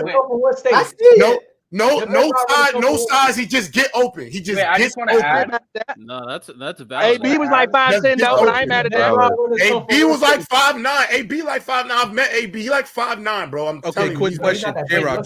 Quick question. If you watch Tank Dell run routes, this is why I gotta say I might have to get on my early. I might have to get on my early. I don't know if y'all watching the football games. If you watch with here, J-Rob. I didn't pick him on my bench team and everything. When it comes to this route running, Tank Dell is a different, you know what? But to be 5'8", 150, J-Rob, you gotta be a great route runner. 5'8", 150 and be productive. Your route runner gotta be correct. Go ahead. This is the question. What does Puka do better than Tank? Nothing. He's nothing. I actually don't think anything. He got size. That's it. Maybe brush his hair. Maybe brush his hair better. You remember that video? Y'all remember that video? Puka got better hands than Tank. Puka has better hands than Tank. No, he doesn't. Oh my God! What are we doing? No, he doesn't, bro. I'm not gonna lie. Puka for a big dude, I think he runs great routes. I'm telling you, I like Puka. I dare like Puka, but bro, I'm telling you, Tank Dell, this is baby AB. I'm just baby AB. Puka don't catch better than Tank Dell? No. Early. It is something that Puka only has 3 touchdowns on the whole season. He has I'm looking at his stats right now. Puka has 79 catches, 924 yards, 3 touchdowns. Early. Not too many 5'8" receivers. Not too many 5'8" receivers is catching in traffic in the middle of the end zone. I don't like Tank Dell. I am a fan of Tank Dell. He's not 5'8". His Wicks is 5'8". Whatever. His Wicks might be 5'8". I know him in real life, bro. Trent, am I lying? He's not that tall, bro. He's really not, though. He's not. It's kind of crazy. And also, he's 5'7". I want to see it. Go ahead. KSB. Is that KSB? Go ahead, bro. Also, to add to that, that's Michael. I wasn't looking at the screen. My bad. You're good. When you look at Tank Dell, he's what we just said how small he is as a rookie coming in here and high pointing these balls for catches. No fear in that guy whatsoever. And I think that's honestly the biggest thing that reminds me of AB, as J-Rob said. I think AB, I don't know, but the fearlessness in him at that small as a rookie. We forgetting about 5'9" Steve Smith. Are we forgetting about Smitty? Same guy. Smitty was the most fearless 5'9" nigga. Nah, AB. He wasn't better than AB. Balls like Tank Dell. Steve Smith was not better than AB. You listen. I love Steve Smith. Steve Smith was not better than AB. Steve Smith over AB for me, and I die behind that. I will die behind that one. He's a Carolina fan. He's a Carolina fan. Wait, time out. Early. Steve Smith over AB. He's a Carolina fan. Not that far from He is a Carolina fan. That's actually a good point. They Rob, I die behind it. I will die. AB. Early. I had to deal with Jack DeLone and the bullshit. He has been Roethlisberger. He would have had 2 or 3 of them things if he played with Big Ben in the center. Stop it. Please stop. Early. AB was better. Early. Is this your bias game? Is this your bias game? I'm telling you, Steve Smith. Early, is this your bias? 1,500 yards. Hold on. Touchdowns. Hold on. Is Early trying to say Steve Smith is better than AB? Yeah, Early trying to say that right now? Are you trying to say he's top 10, top 5 all time? Is that what you're trying to say about Steve Smith? He's top Top 10. Hold on. He's top 10. And then pound around at 5'9". Come on, y'all. Early trying to say. Have an Iverson conversation. We ain't doing pound for pound. It's an AI conversation. One mic. Go ahead. J-Rob, he's saying that Steve Smith better than AB when bro not better than Devontae Adams. Facts. Who's not better than Devontae? Steve Smith better than Devontae Adams? He's not better than Devontae Y'all, Adams. he don't have the numbers yet to say that. Can y'all wait for Devontae Adams? We talking about 2 niggas that Early. I think AB's one of the early. I'm gonna be honest. Early. I'm gonna be honest. The reason why I can't get behind the Steve Smith thing, I think Antonio Brown's one of the 5 best receivers I've ever seen play the game. Yeah, he's the best receiver. I'm not okay. Do you know what Steve Smith would have said if he played with I understand that. I can't go by bro. Name me a better 6. Let me in modern era football. Give me a better 6-year run than Antonio Brown. Give me a better 6-season run, bro. Nope. Give me a better 6-year run, bro. And not only that, hold on.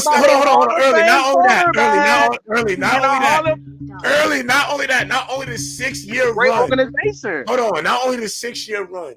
He goes to the Buccaneers and is clearly the best receiver on the team with Chris Godwin and Mike Evans on the team. He's clearly the best one, bro. He was the best route runner. He wasn't the best receiver. He was the best receiver on the team. Listen, I love AB. Don't get me wrong. I love AB. But I'm telling y'all, when you look at Steve Smith's stature in his situation, that nigga did worse. Hold on. Guys. He runs this. He runs clear, man. AB was, you really got to Go watch AB film. He's something else. He's running the situation. He's running situation in quarterback because he knows that's his only argument. Even then, it doesn't matter. Oh, fuck you, random and Trent. All I'm saying is that I watched my guy put up Hall of Fame numbers with no legit quarterback on some DeAndre Hopkins type shit. Could you imagine if he had a Peyton Manning, a Tom Brady, and he played with an organization that was faithful and stayed with the motion? Stop it. He would have been a oh my God, bro. Hey, so speak to that triple crown. Speak to that triple crown. Speak to that triple crown. Okay, cool. The last nigga to get it, it took like 20 years to get it. Motherfucking triple crown. Speak to that triple crown. All right, cool. Yeah. Okay, cool. Yeah, it took years to get it again. Okay, cool. Hey, he ain't got no triple crown. Wait, hold on. This is what I be saying, bro. Like what Random said. And I love Steve Smith. Sometimes y'all be dragging in situations. I now understand. You in a situation, you dogging, you gotta get that respect. But when you do nothing better than another player, there's no argument. Steve Smith has better than him. He didn't have better routes. He didn't have better yak. He wasn't a better deep threat. There is nothing you're gonna talk about. Steve Smith caught better than AB. Steve Smith.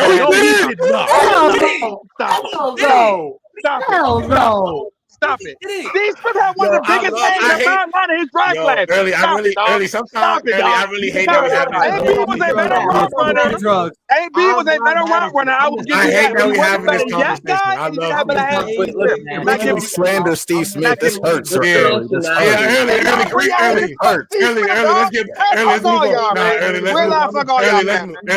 Let's move on. Let's say Jared, because I got some for early. If you really want to talk about it. Let's move off this early. I love Steve Smith, and I don't want to do this. I don't want to slander or say anything bad, negative about Steve Smith. I love Steve Smith. I got some stats from you don't want to hear. No, don't make me do this, bro. It's really not a debate, to be honest. It's not, bro. Not a debate. It's not a He's conversation. a Panthers fan. He's a Panthers fan. I'm not mad. Let's move on. Let's move on. Hey, J-Rob, I got something. Because I think the so I got something interesting revolving the Texans and the Jaguars. Right? Talk to me. So basically, I broke down both of the teams. Because obviously these two teams are going to be the teams that's going to be fighting for the future. It's going to be C.J. Stroud and Trevor Lawrence for the future. Hey, fuck you, Tank. Fuck you, Tank. Fuck you, and Tank. Language. Yeah, early etiquette. Early etiquette. Man, disrespect about Steve Smith, man. Y'all don't understand the love I got for that nigga, man. Don't do that, dog. So I didn't say anything bad. You were making us say something bad. I'm going to say about the real reasons. Let it go. So I broke down all the positions, and I'm going to ask everybody here on the panel, who do you think has a better at X, Y, and Z, right? So I'm going to start it off. Let's start it spicy. Texans, Jaguars. Right now, who is the better quarterback? Texans or Jaguars? The Texans. Yeah. Texans. Everything's going to be Texans and Jaguars. Okay. Jaguars, yeah. Texans, yeah. Very close, but Texans. Texans right now. Okay. Texans. Running back position. The Jags clears. Jags. Oh, Jags. Move on. Jags by a mile. Damian Pierce is hurt right now anyway for the Texans. He's hurt. Jags by a mile. Travis Etienne like that. All right. So wide receiver one, I'm saying this is Tank Dell versus Calvin Ridley. No. Give me Tank Dell, man. No, it's not Christian Kirk. Christian Kirk is their number one receiver. Christian Kirk is their number one receiver. That's what I'm saying. Christian Do you Kirk think he's the best? I don't think Christian Kirk's better than Calvin Ridley. Oh, yes, he is. Fine. You can have that. Okay, Tank Dell versus Christian Kirk. I'm not arguing. I'm not arguing. Give me Tank. I believe in that man. Man, when I need him. Tank Dell, Christian Kirk, then. Give me the muscle hamster. Give me the muscle hamster. Give me Tank Dell. Oh my fuck. Give me Tank Dell over Christian Kirk, bro. I might go Tank Dell. Tank's potential right now is too crazy to pass up. Bro, I had to. Trent convinced me on Tank, and I've seen the film. Tank is playing right now on a different level than a bunch of guys. Literally, bro. When me and Trent was trying to tell y'all Tank Dell should be a first round wide receiver. Everybody's like, no, he's 5. Yo, I'm telling you, Tank Dell had that triple crown in college. And this is college that year what they have in the league. Quentin Johnson was snapping. Addison was bugging. Jalen Hyatt was in the league. Marvin Harrison Jr. was in the league. Like, it was so many crazy receivers that year, and Tank Dell had the triple crown, bro. I'm like, yo, this kid is crazy. What's the next one, Riddell? Who's the next one? Wide receiver 2, Nico Collins or Calvin Ridley, since Kirk is 1. I'll go Calvin Ridley. I'll go Calvin. Kirk is not the number 1. Y'all gotta stop it, man. Yes, he literally is. Calvin Ridley did not play last year early. He did not play. It's not a big deal, bro. Yo. Early. You gotta stop making a big deal of it. He's trying to get through his segment right now, bro. Not a big deal. All right, next we got Noah Brown or Robert Woods. It's hard to say. What about Zay Jones? And then Zay Jones. I know. I was getting taken. Let him finish. Robert Woods or Noah Brown, and then Zay Jones. I forgot. No, Riddell, my bad. I thought when you said 2 names, I was like, where did you? No, you good. Yeah. Give me Nico or Noah Brown. Actually, I'll take Zay Jones. I'm taking Zay Jones. Give me. I like Nico's. I think Nico's.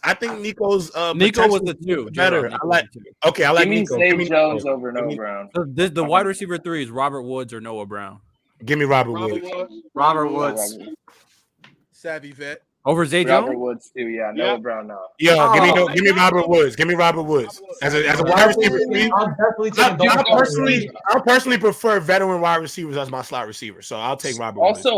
Like older receivers. Like I like the champion, J-Rob. I like Robert Woods a lot. Facts. CJ Stroud is making Noah Brown look good, not the other way around. Let's get that 100% right now. Noah Brown has not just evolved into a guy that he wasn't before. That's just Manny. What's your next one? Manny, let me. All right, next we got our. Hey, come on, let my man Ice Cube talk. Go ahead. Yeah, my bad. Yo, he do look like Ice Cube. You do kind of look like Ice Cube a little bit. He looked like the winner straight out of Compton, though. Yeah, we Fact. bumming. Evan Ingram or Dalton Schultz? Evan Ingram.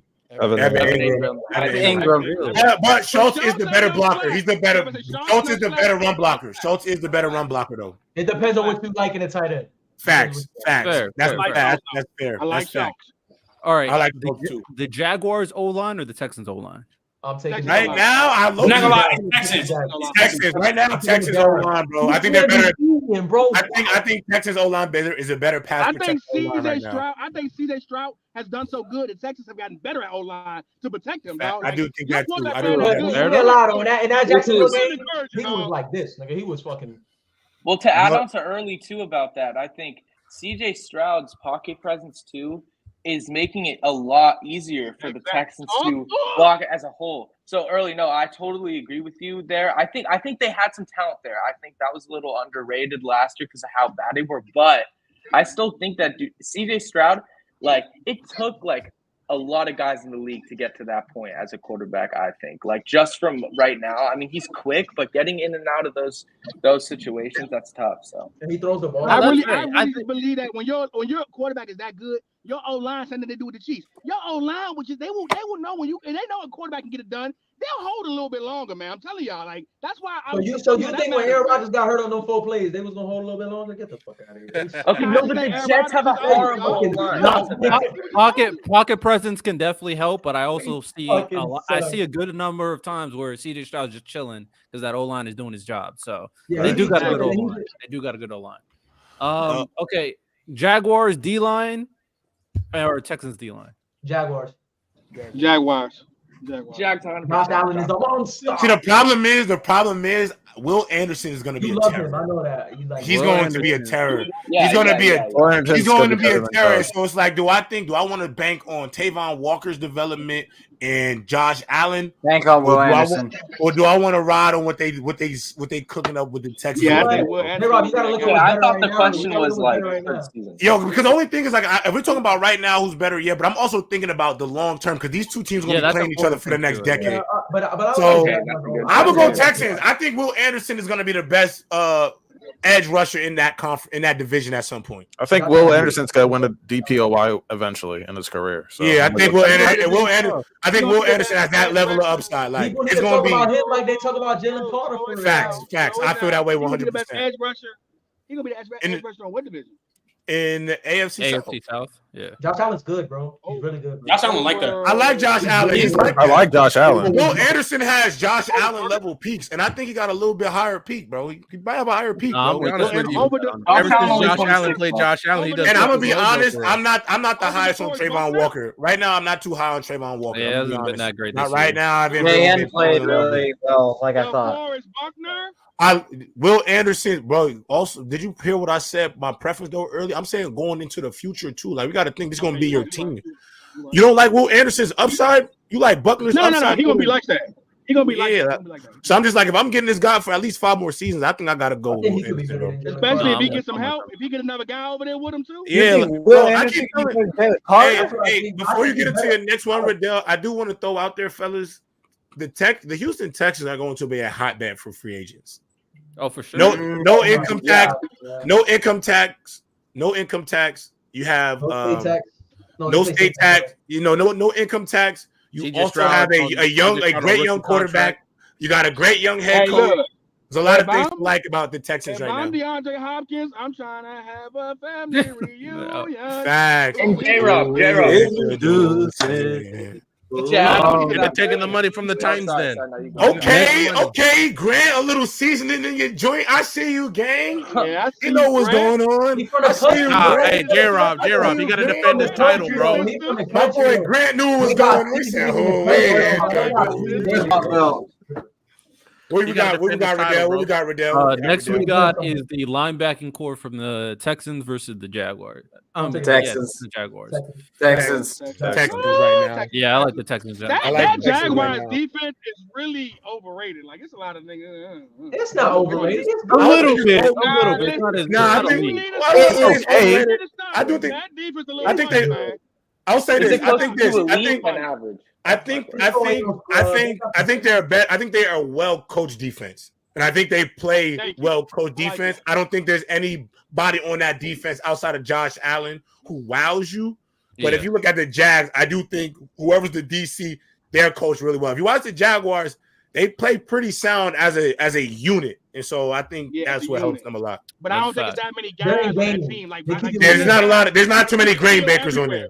Yeah, there's not too many game breakers on there. Kill everywhere. Yeah, I don't think they have that. I don't think they have that. The Texans corners or the Jags corners? Texans. Stingley's like. I like Stingley's. You don't like Stingley's potential, Trent? No, that's LSU. I'm going off the potential too, side, bro. I mean, actually, they do got. I'm going off the potential too, bro. You got potential. What's the mistakes? Because I think Stingley could be top. Stingley got top 5 ability, bro. He could be that guy. Nelson, every time I see him on, you gonna have to fight Joey Porter Jr. though. Yeah, I like Joey Porter Jr. a lot. That was my CB1 last year. Early, I said that. I said I would take him first. I've never seen nobody. Oh yeah, Joey Porter a dog. I want you to know every rookie that I picked, every single rookie that I said was going to be a dog in this year's draft ended up being a dog. I just want to know. I said Joey Porter. I said CJ Stroud. Told you about Tank Dell along with Trent, and all you see right now is just doing what I'm saying. But maybe go ahead, Scout, I might want to. Trey, talk to me, man. I know something too. I watch film. Go ahead. Hey, man, get this man a job. Give me a scouting job. Texans safeties. We will never see J-Rob anymore. Facts. If I became a scout, I'd be in knee deep in the film room. He'd be at Southwestern Baptist, North Carolina. You said the second. You said the safeties. Safeties, yeah. Safeties. I ain't gonna lie. Right now, I like the Jag safeties a little bit better. I like Cisco. I think I like the Jag safety because I think Cisco makes a lot of them guys right out there in them Jaguars corners. Them Jaguar safeties right now as a tandem, that safety group don't get enough credit. Cisco, Hendon, I like them boys. Trent, I like them boys. Yeah, facts. I do like them boys. I got Jag. Right, we got a couple more special teams. Texans, Jags. Tank Dell, because Tank Dell taking it to the house. Texas. Even with their kicker? Mm-hmm. They violated him. I'm not gonna lie. Good point. I do think that kicker matters, though. That kicker matters. Hey. Oh yeah. They cut Matt. They cut the kicker. I think because they signed really? Matt though. So they because I ain't gonna lie, the Texans kicker really kind of whack. Bro, one more yard, he makes that kick. No, he kind of whack, bro. He kind of whack. I might go down. Manny, his career long is 49. That's crazy. I know that. Yeah, bro. I ain't gonna lie. That kick was what, like 50 yards, bro? I don't know. Not that kick was like 53 yards. If you don't got enough legs for 50 yards in the dome, bro, I gotta. Yeah, you can't. It's quiet. You gotta go. No win. 50 yards, bro. Come on, bro. You need that. Yo, Dad, that was a long field goal. It's a dome though. There's no win, my brother. There's no win, bro. He's never made a 50-yard field goal. So like, they play in a dome. He's 0 for 5 this year, by the way. Dad, they play in a dome. Get him out of here. They play in a dome, Dev. All right, let's go Jaguars versus Texans offensive play calling. I gotta go. I gotta go Texans right now, bro. Texans. Wait, can I say that because the head coach is not play calling, right? For the Jags. Yeah, it's I forget his name, but he's terrible, bro. He's not good. I ain't gonna lie though. I don't always, but I will say this, and let me know what y'all think about this. Curious. I don't mean to segue from what you're doing, but I am curious because we're talking about play calling. I personally don't think the head coach should call the plays. I feel like the head coach has so many other variables they have to think about within a football game, and you can still have input on the offensive play calling. Like if you tell your OC to run inside zone, Riddell, they can't say no to you. Like all the time, I'm talking about 24/7 duties. I'm talking about 24/7 duties because there's so many other things you have to think about. If the coach is an offensive savant, he should call the plays. Like some niggas That's not my point. That's not my point. I'm not. If you're an offensive savant, what up, Braylon? If you're a savant, what I'm saying is you're able to already have offensive input. Like I think one of the biggest lies that was told about the Chiefs organization was that Eric Bieniemy don't call plays. I think Eric Bieniemy was calling them plays, but At the end of the day, Andy Reid is a savant at the offense. So if Andy Reid goes in a mic and says, EB, I want this right now, EB not going to say no, it's Andy Reid. All I'm saying is you have so many other things to look at. You still got to watch what your defense doing. You still got to worry about special teams. You got to worry about clock management, your challenges. I just feel like there's so many variables that I personally think I just think that the head coach should never be the sole play caller. I think there needs to be a legitimate OC in the mix because I feel like if you can't trust your OC to call plays, why did you hire him to be an OC to begin with? That's how I really feel. That's how I truly feel about it. There's a real reason. And this is what, and it's going from my college experience. I had a coach, right? Yeah. At my university, I don't mean to talk bad about my one of my coaches, but my offensive coordinator was so bad that they had to switch somebody else to do the duties at the offensive play calling. And I remember our year was pretty much torn to shreds because we couldn't score any points against anybody, even though we could get a stop on defense. And I look and I'm like, we're at this point now where coaches is calling plays because you hired an incompetent OC. Mm-hmm. And so I feel like when you call that OC, your OC, you got like, how can you not trust your OC to call plays? Like Brandon Staley. You know why the Chargers defense is so trash? It's because Brandon Staley don't have a DC calling the plays. And I know you're gonna be like, but this is what he does. His thing is defense. It probably is, but he still got to communicate with Kellen Moore. He got to still communicate with Kellen Moore. He still got to communicate with his special teams coordinator. He still got to do clock management. He still got to call a complete football game. And it's clear that Brandon Staley not good enough to do that right now.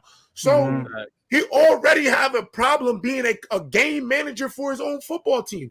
Why are you worried about 24/7 play calling? That's why I be like, I don't be understanding that. Now, I understand there's coaches like McVay and Shanahan who make it look cute, but everybody not McDaniel, McVay, and Shanahan. And if you want to be honest, those three coaches all work together. They all work together. They all under the same umbrella, running the same thing. So that's also Kyle Shanahan developed McDaniel, like you said, McVay, and even Bobby Slovic on the Texans. He was the guy too. So Shanahan knows it. It's like I got this guy on my ear right here, and he hasn't done it for a long time. Yeah, also I agree with you guys too, but my question, just off, not disagreeing with you guys, but off of that is why do you go in and hire Press Taylor when last year you saw Trevor Lawrence look super comfortable in the play calls that he was running? He had, and I don't want to make it all about stats, but he had a 4,300-yard passing season with 26 touchdowns, that was a good season. Lower picks. And if you watch those games too, he's playing legitimate winning football. And in the playoffs, he did decent besides that one half. Even the Chiefs game, I thought he did well. But when you come in and you implement these things, and this is why, to me, the Jags are kind of questionable to me, whether they can beat the Ravens or even the Chiefs, is when you have Press Taylor, who is calling these screen passes to the second running back, and you're not utilizing Calvin Ridley enough. In the situations where you need that talent, because Christian Kirk, as that guy, hasn't necessarily got it done. You got to improvise Calvin Ridley more. And to me, if they don't do that and start implementing it now, then when they come up against the Ravens, they're going to not win that game. Because to me, guys like Mike McCarthy, I don't want to bring them into it fully, but they like to hide what they're doing against good teams. And I get that. But you look at a team like the Texans, they're pushing their cards out the table at the beginning of the season saying, we're going to pull out the Noah Brown on crossers the entire game at the beginning of the season. We're going to show you our hand, and can you stop it? Right. And in the games that it matters, those players are going to be a lot more prepared to make those plays. So that's I think, that's a great point. When I see the Ravens, they're way more comfortable in the games in the game style that they play rather than the Jaguars. Even though the numbers might not be pretty, I still think that they're comfortable with who they are as a team. And as we said, if they come in with these screen passes, they're going to get exposed against the Ravens because they have guys on that linebacking court. That's all I got. Yeah. And I think these head coaches don't utilize their proteges enough. And what I mean by that, I know I said earlier, you got to stop hiring your friends. But I do think if you have a good system, like Brandon Staley, if you've had a great defensive system that you thought worked, right? Why are you not just preaching this philosophy to whoever your linebackers coach, whoever you hired under your young pipeline in-house to create a defense, somebody who knows your philosophy, knows what works, and then you allow yourself some leeway. I just think I don't know. I don't really understand like the head coach wanting to call every single play. I personally don't get it. I feel like you have too many other things to think about to just be able to focus on the defense. And I think you can almost get distracted by it because you have to call a play. You got to think about down and distance. People are in your ear about a bunch of other things. If a player get hurt, they're talking to you about that. It's so much stuff. But Riddell can. So you feel like last two, real quick. Coach should be the manager. The manager, like that's what a coach. That's what a head coach is in any sport. I'm gonna say this right now. Football, especially NFL and NBA, I think your head coach needs to be a manager of human beings. Obviously, you need to utilize your talent, but that's why you have a staff. Your staff is the X's and O's. They handle that. You are the figurehead. You got to get this ship going. And I saw there a comment that talked about how NFL players should not be able to be motivated, shouldn't have to be motivated by their coaches because they get paid. I'm telling you right now, coaches' ability to motivate brings out the top levels in players. So look, just look at the line. Listen to one of Deion Sanders' speeches. It'll make you run through walls. All I gotta say is look at Dan Kimball in the lines, but the proof is in the pudding. Go ahead, Riddell, finish up. My bad. No worries. Last two. We went over offensive play caller, defensive play calling. D'Amico Ryan. D'Amico Ryan, stop it. I'm gonna go with the Texans. I do think the philosophy might be a little bit better. Okay. Because you got to remember, this is the same defense they ran in San Francisco for years. Yeah, you know what I'm saying. It's that defense. All right, last is head coach Doug Peterson, D'Amico Ryans. Oh, this is hard. Don't do that. Honestly, it's Doug. Doug Peterson. It's Dougie P. He had to clean up everything I Urban Meyer did. like D'Amico Ryan. Clean up Urban Meyer's thing. And But I think it's Doug Peterson. I love D'Amico, but it's Doug right now. It's Doug. It's Doug right now. No, it's Doug right now. He got a championship. Doug got a championship. Doug, you got to remember, Doug had Doug. Listen, Doug Peterson took Nick Foles, completely took him off the leash. Didn't even hold him back. Said, Nick, if you're gonna win us this Super Bowl, you're gonna have to be. What play you want to run? What you want to do, Nick? Yeah, so I gotta give Dougie P a lot of credit, man, and the turnaround job he's done for the Jaguars. You know, I know Dayball won. Did Dougie P win? Has he won? Has he won Coach of the Year yet? I think he won that year. Yo, if Brian Dable didn't do that carry job in New York last year, bro, I felt like Dougie P. Brian Dable got it last year. I'm like, Dougie P did a phenomenal job. No, I mean, he didn't win the Super Bowl. I think he won it that year. Okay. Cool. Yeah, I'll get a nod to Dougie P. The resume a little bit better right now. But I do like D'Amico, though. I love D'Amico. Yeah, D'Amico's doing a good job. The reason why I brought this whole thing out is to really kind of understand that the Texans got a good team. Obviously, the Jaguars got a good team. And this is what we're going to be expecting for the next couple of years. Like the Texans, Jaguars going forward. Yeah. These are going to be the two teams. And it's going to be – This is going to be what we thought Herbert and Mahomes was going to be. No, it's not. This is what – this is going – no, it is early. This is going to be what – Wait, what? Here for the test of time. Trevor Lawrence is going to fall off. That's what I said. That's what I was just going to say. Why you going to fall off?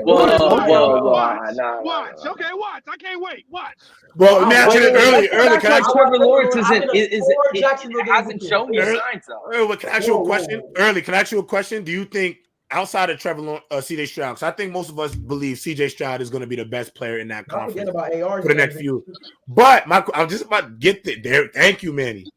AR's development is the X factor into this whole thing. My question is, if Will and baby Elway, if baby Elway get it together, what happens to Trevor? He's clearly the worst. He's the worst quarterback in that division. All right, AR though. Well, obviously he's the worst. Trevor, no, early. I don't know why you're sleeping on Trevor so much. I don't think Trevor's that bad. I figure early out. Early got like 15 hot takes that he's just gonna throw out randomly, and then we'll just see whichever one sticks. Now it's Trevor.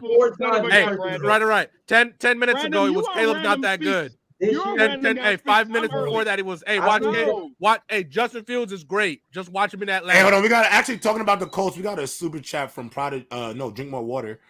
Y'all sleeping on the Colts in the now in the future. They have the same record as the Texans, and I go as far as saying they have the best QB, running back, wide receiver trio in the division. Debatable. Plus the O-line is good too.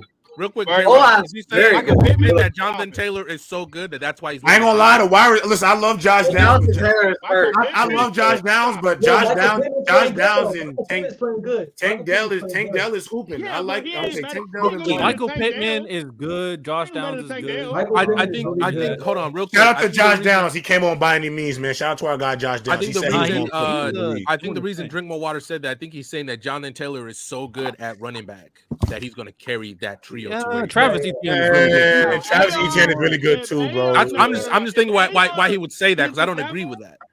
I would agree with that. Cam Newton 2.0. If AR get it together, I mean, I think he's thinking AR, Taylor, Pittman.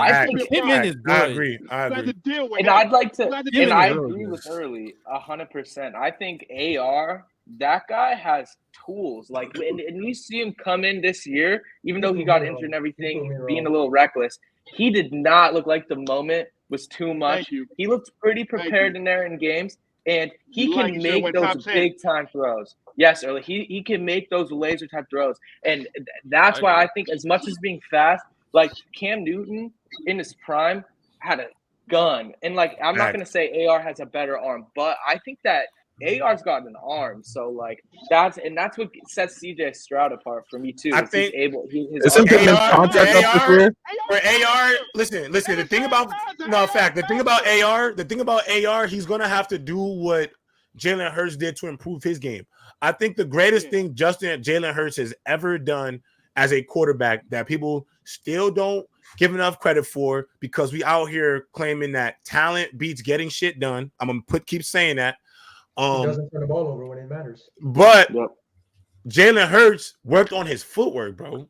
So Jalen Hurts' accuracy improved because his platform improved and his footwork improved. AR, if you watch AR this year, if you watch the tape, bro, he makes really a lot of good decisions. Some of his bad decisions or bad passes this year were really, if you look at his footwork in the pocket, it's his footwork in the pocket. And I just think once his footwork gets better, I do think he got a lot of upside. I think he's too he's one of those players that's like, he got to understand he's like. So can I ask y'all about one more topic real quick, because this is just something that before we slide, we got about 9. And I just saw this video and I got into a bit of a debate with OJ No Sports about it. Is Josh Allen better than Jalen Hurts strictly off the fact that he's physically better? No. Go ahead, Trent. No. To clarify what you mean with that. So and this is why I watched OJ No Sports. He was on Ben's show, and he talked about, shout out to our dog Ben, and he said that Jalen Hurts was not better than Josh Allen because Josh Allen throws the ball farther.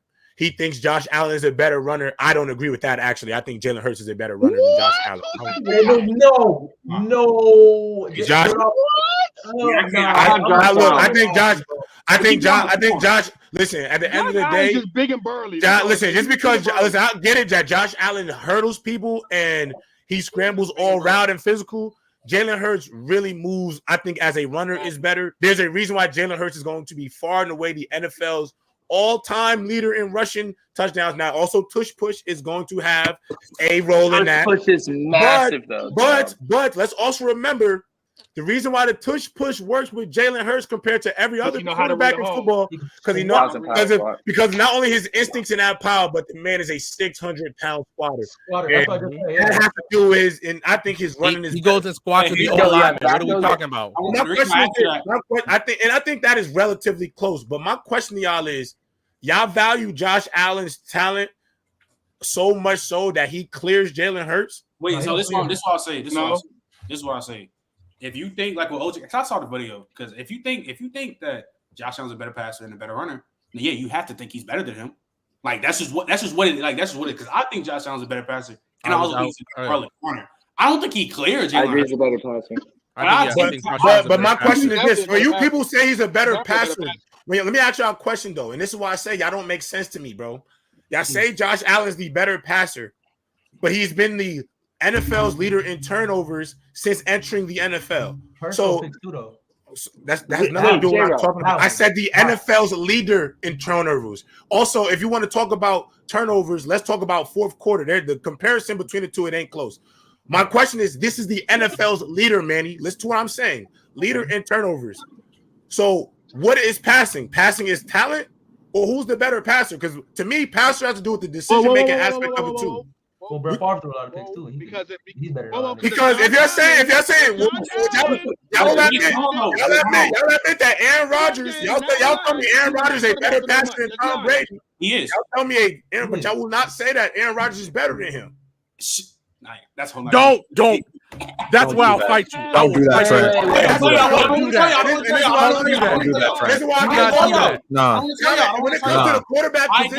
When it comes to the quarterback position, I don't understand how physical talent makes you the better guy. I will say this. I will stand by this. Tom Brady as a quarterback is not way better than Aaron Rodgers, and I stand by that. Is he better? Okay, that's it. That's all I care about. You say he's better. He's better. Yeah, he's just a better quarterback than But my point is that again, because you talk about the turnovers. Josh Allen still gives you a lot of highs. His eyes are one of the best in the league. But his lows I get you. And I will say this, and this is why I keep telling y'all, and this is why I don't understand some of these things. Josh Allen has some highs, but he's had some terrible lows. And I've seen a better level of resilience when the lows are lowing for Jalen Hurts than I've seen for Josh Allen his entire career, bro. Wait. J-Rod, the last thing I said context to that, though. What context am I not adding? That's why I say that again. Besides Mahomes, all of these quarterbacks, like in the same round, they don't clear each other. They can't clear each other because again, they haven't hurt. Like, and I get it. Like majority of these quarterbacks, and that's why I get mad about the clear. You cannot say he clears him. No, they in the same round. Me personally, though, no, y'all not saying. I'm not saying y'all are. I'm talking about this conversation. I'm not saying. I just don't like Jalen. I don't like Jalen Hurts disrespect. I don't like the Jalen Hurts disrespect because the man goes out there and win games, clutch time after clutch time after clutch time, and I'm tired of hearing about. These guys are better than him because he throw the ball farther. I can't hear that. You don't like black quarterback slander. You don't. Wait. Let me say something. I don't like this. What are you talking about? Desmond Ridder is black. I just slandered him. What are you talking about? I slander black quarterbacks. Pause. Let me not. Wait, that sounds crazy. Hey, yo! Pause though. Go to the private channel. I don't slander black. I don't not like to slander black quarterbacks. But I do think I will admit. We just gonna roll right past that. I will admit though. Y'all subconsciously and unconsciously biased to certain quarterbacks than y'all are to certain quarterbacks. I'll admit that. I talk to y'all all the time, and I see the standards. I'm only biased towards Mahomes and Eli. And I see the standards y'all hold people. There is an unconscious bias for sure. Let me say one. But I believe that Jalen Hurts always had that. Y'all care more about Jalen Hurts. Y'all talk to me. I've heard more about Jalen Hurts' interceptions. I hear more about Manny has told me about Jalen Hurts' interceptions all year, and Josh Allen been leading the league since he walked in. And I hear about Jalen Hurts picks more than anybody else. He also has never led just keeping it a beam. Wait. They're in the same tier. But my thing with that is the turnovers are astounding. Yes, it's bad, but Josh Allen has the biggest carry job in the NFL. Let's not get it twisted right now. Drink more water. One weapon. Wait. That's what I do.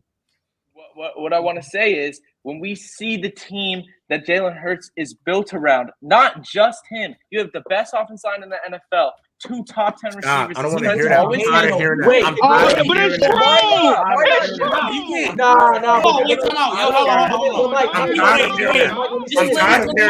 I'm tired of hearing that. Stop doing that. Stop saying that. Stop saying that. Because when we start talking about situations, stop doing that. No, I'm saying. No, I know you're trying. Yeah, no, I'm agreeing with you, Trent. We had to start talking about situations too, because like you said it, J-Rob too. Josh Allen probably has the biggest carry job as a quarterback right now. Okay, but what I'm saying is, hold on, stop.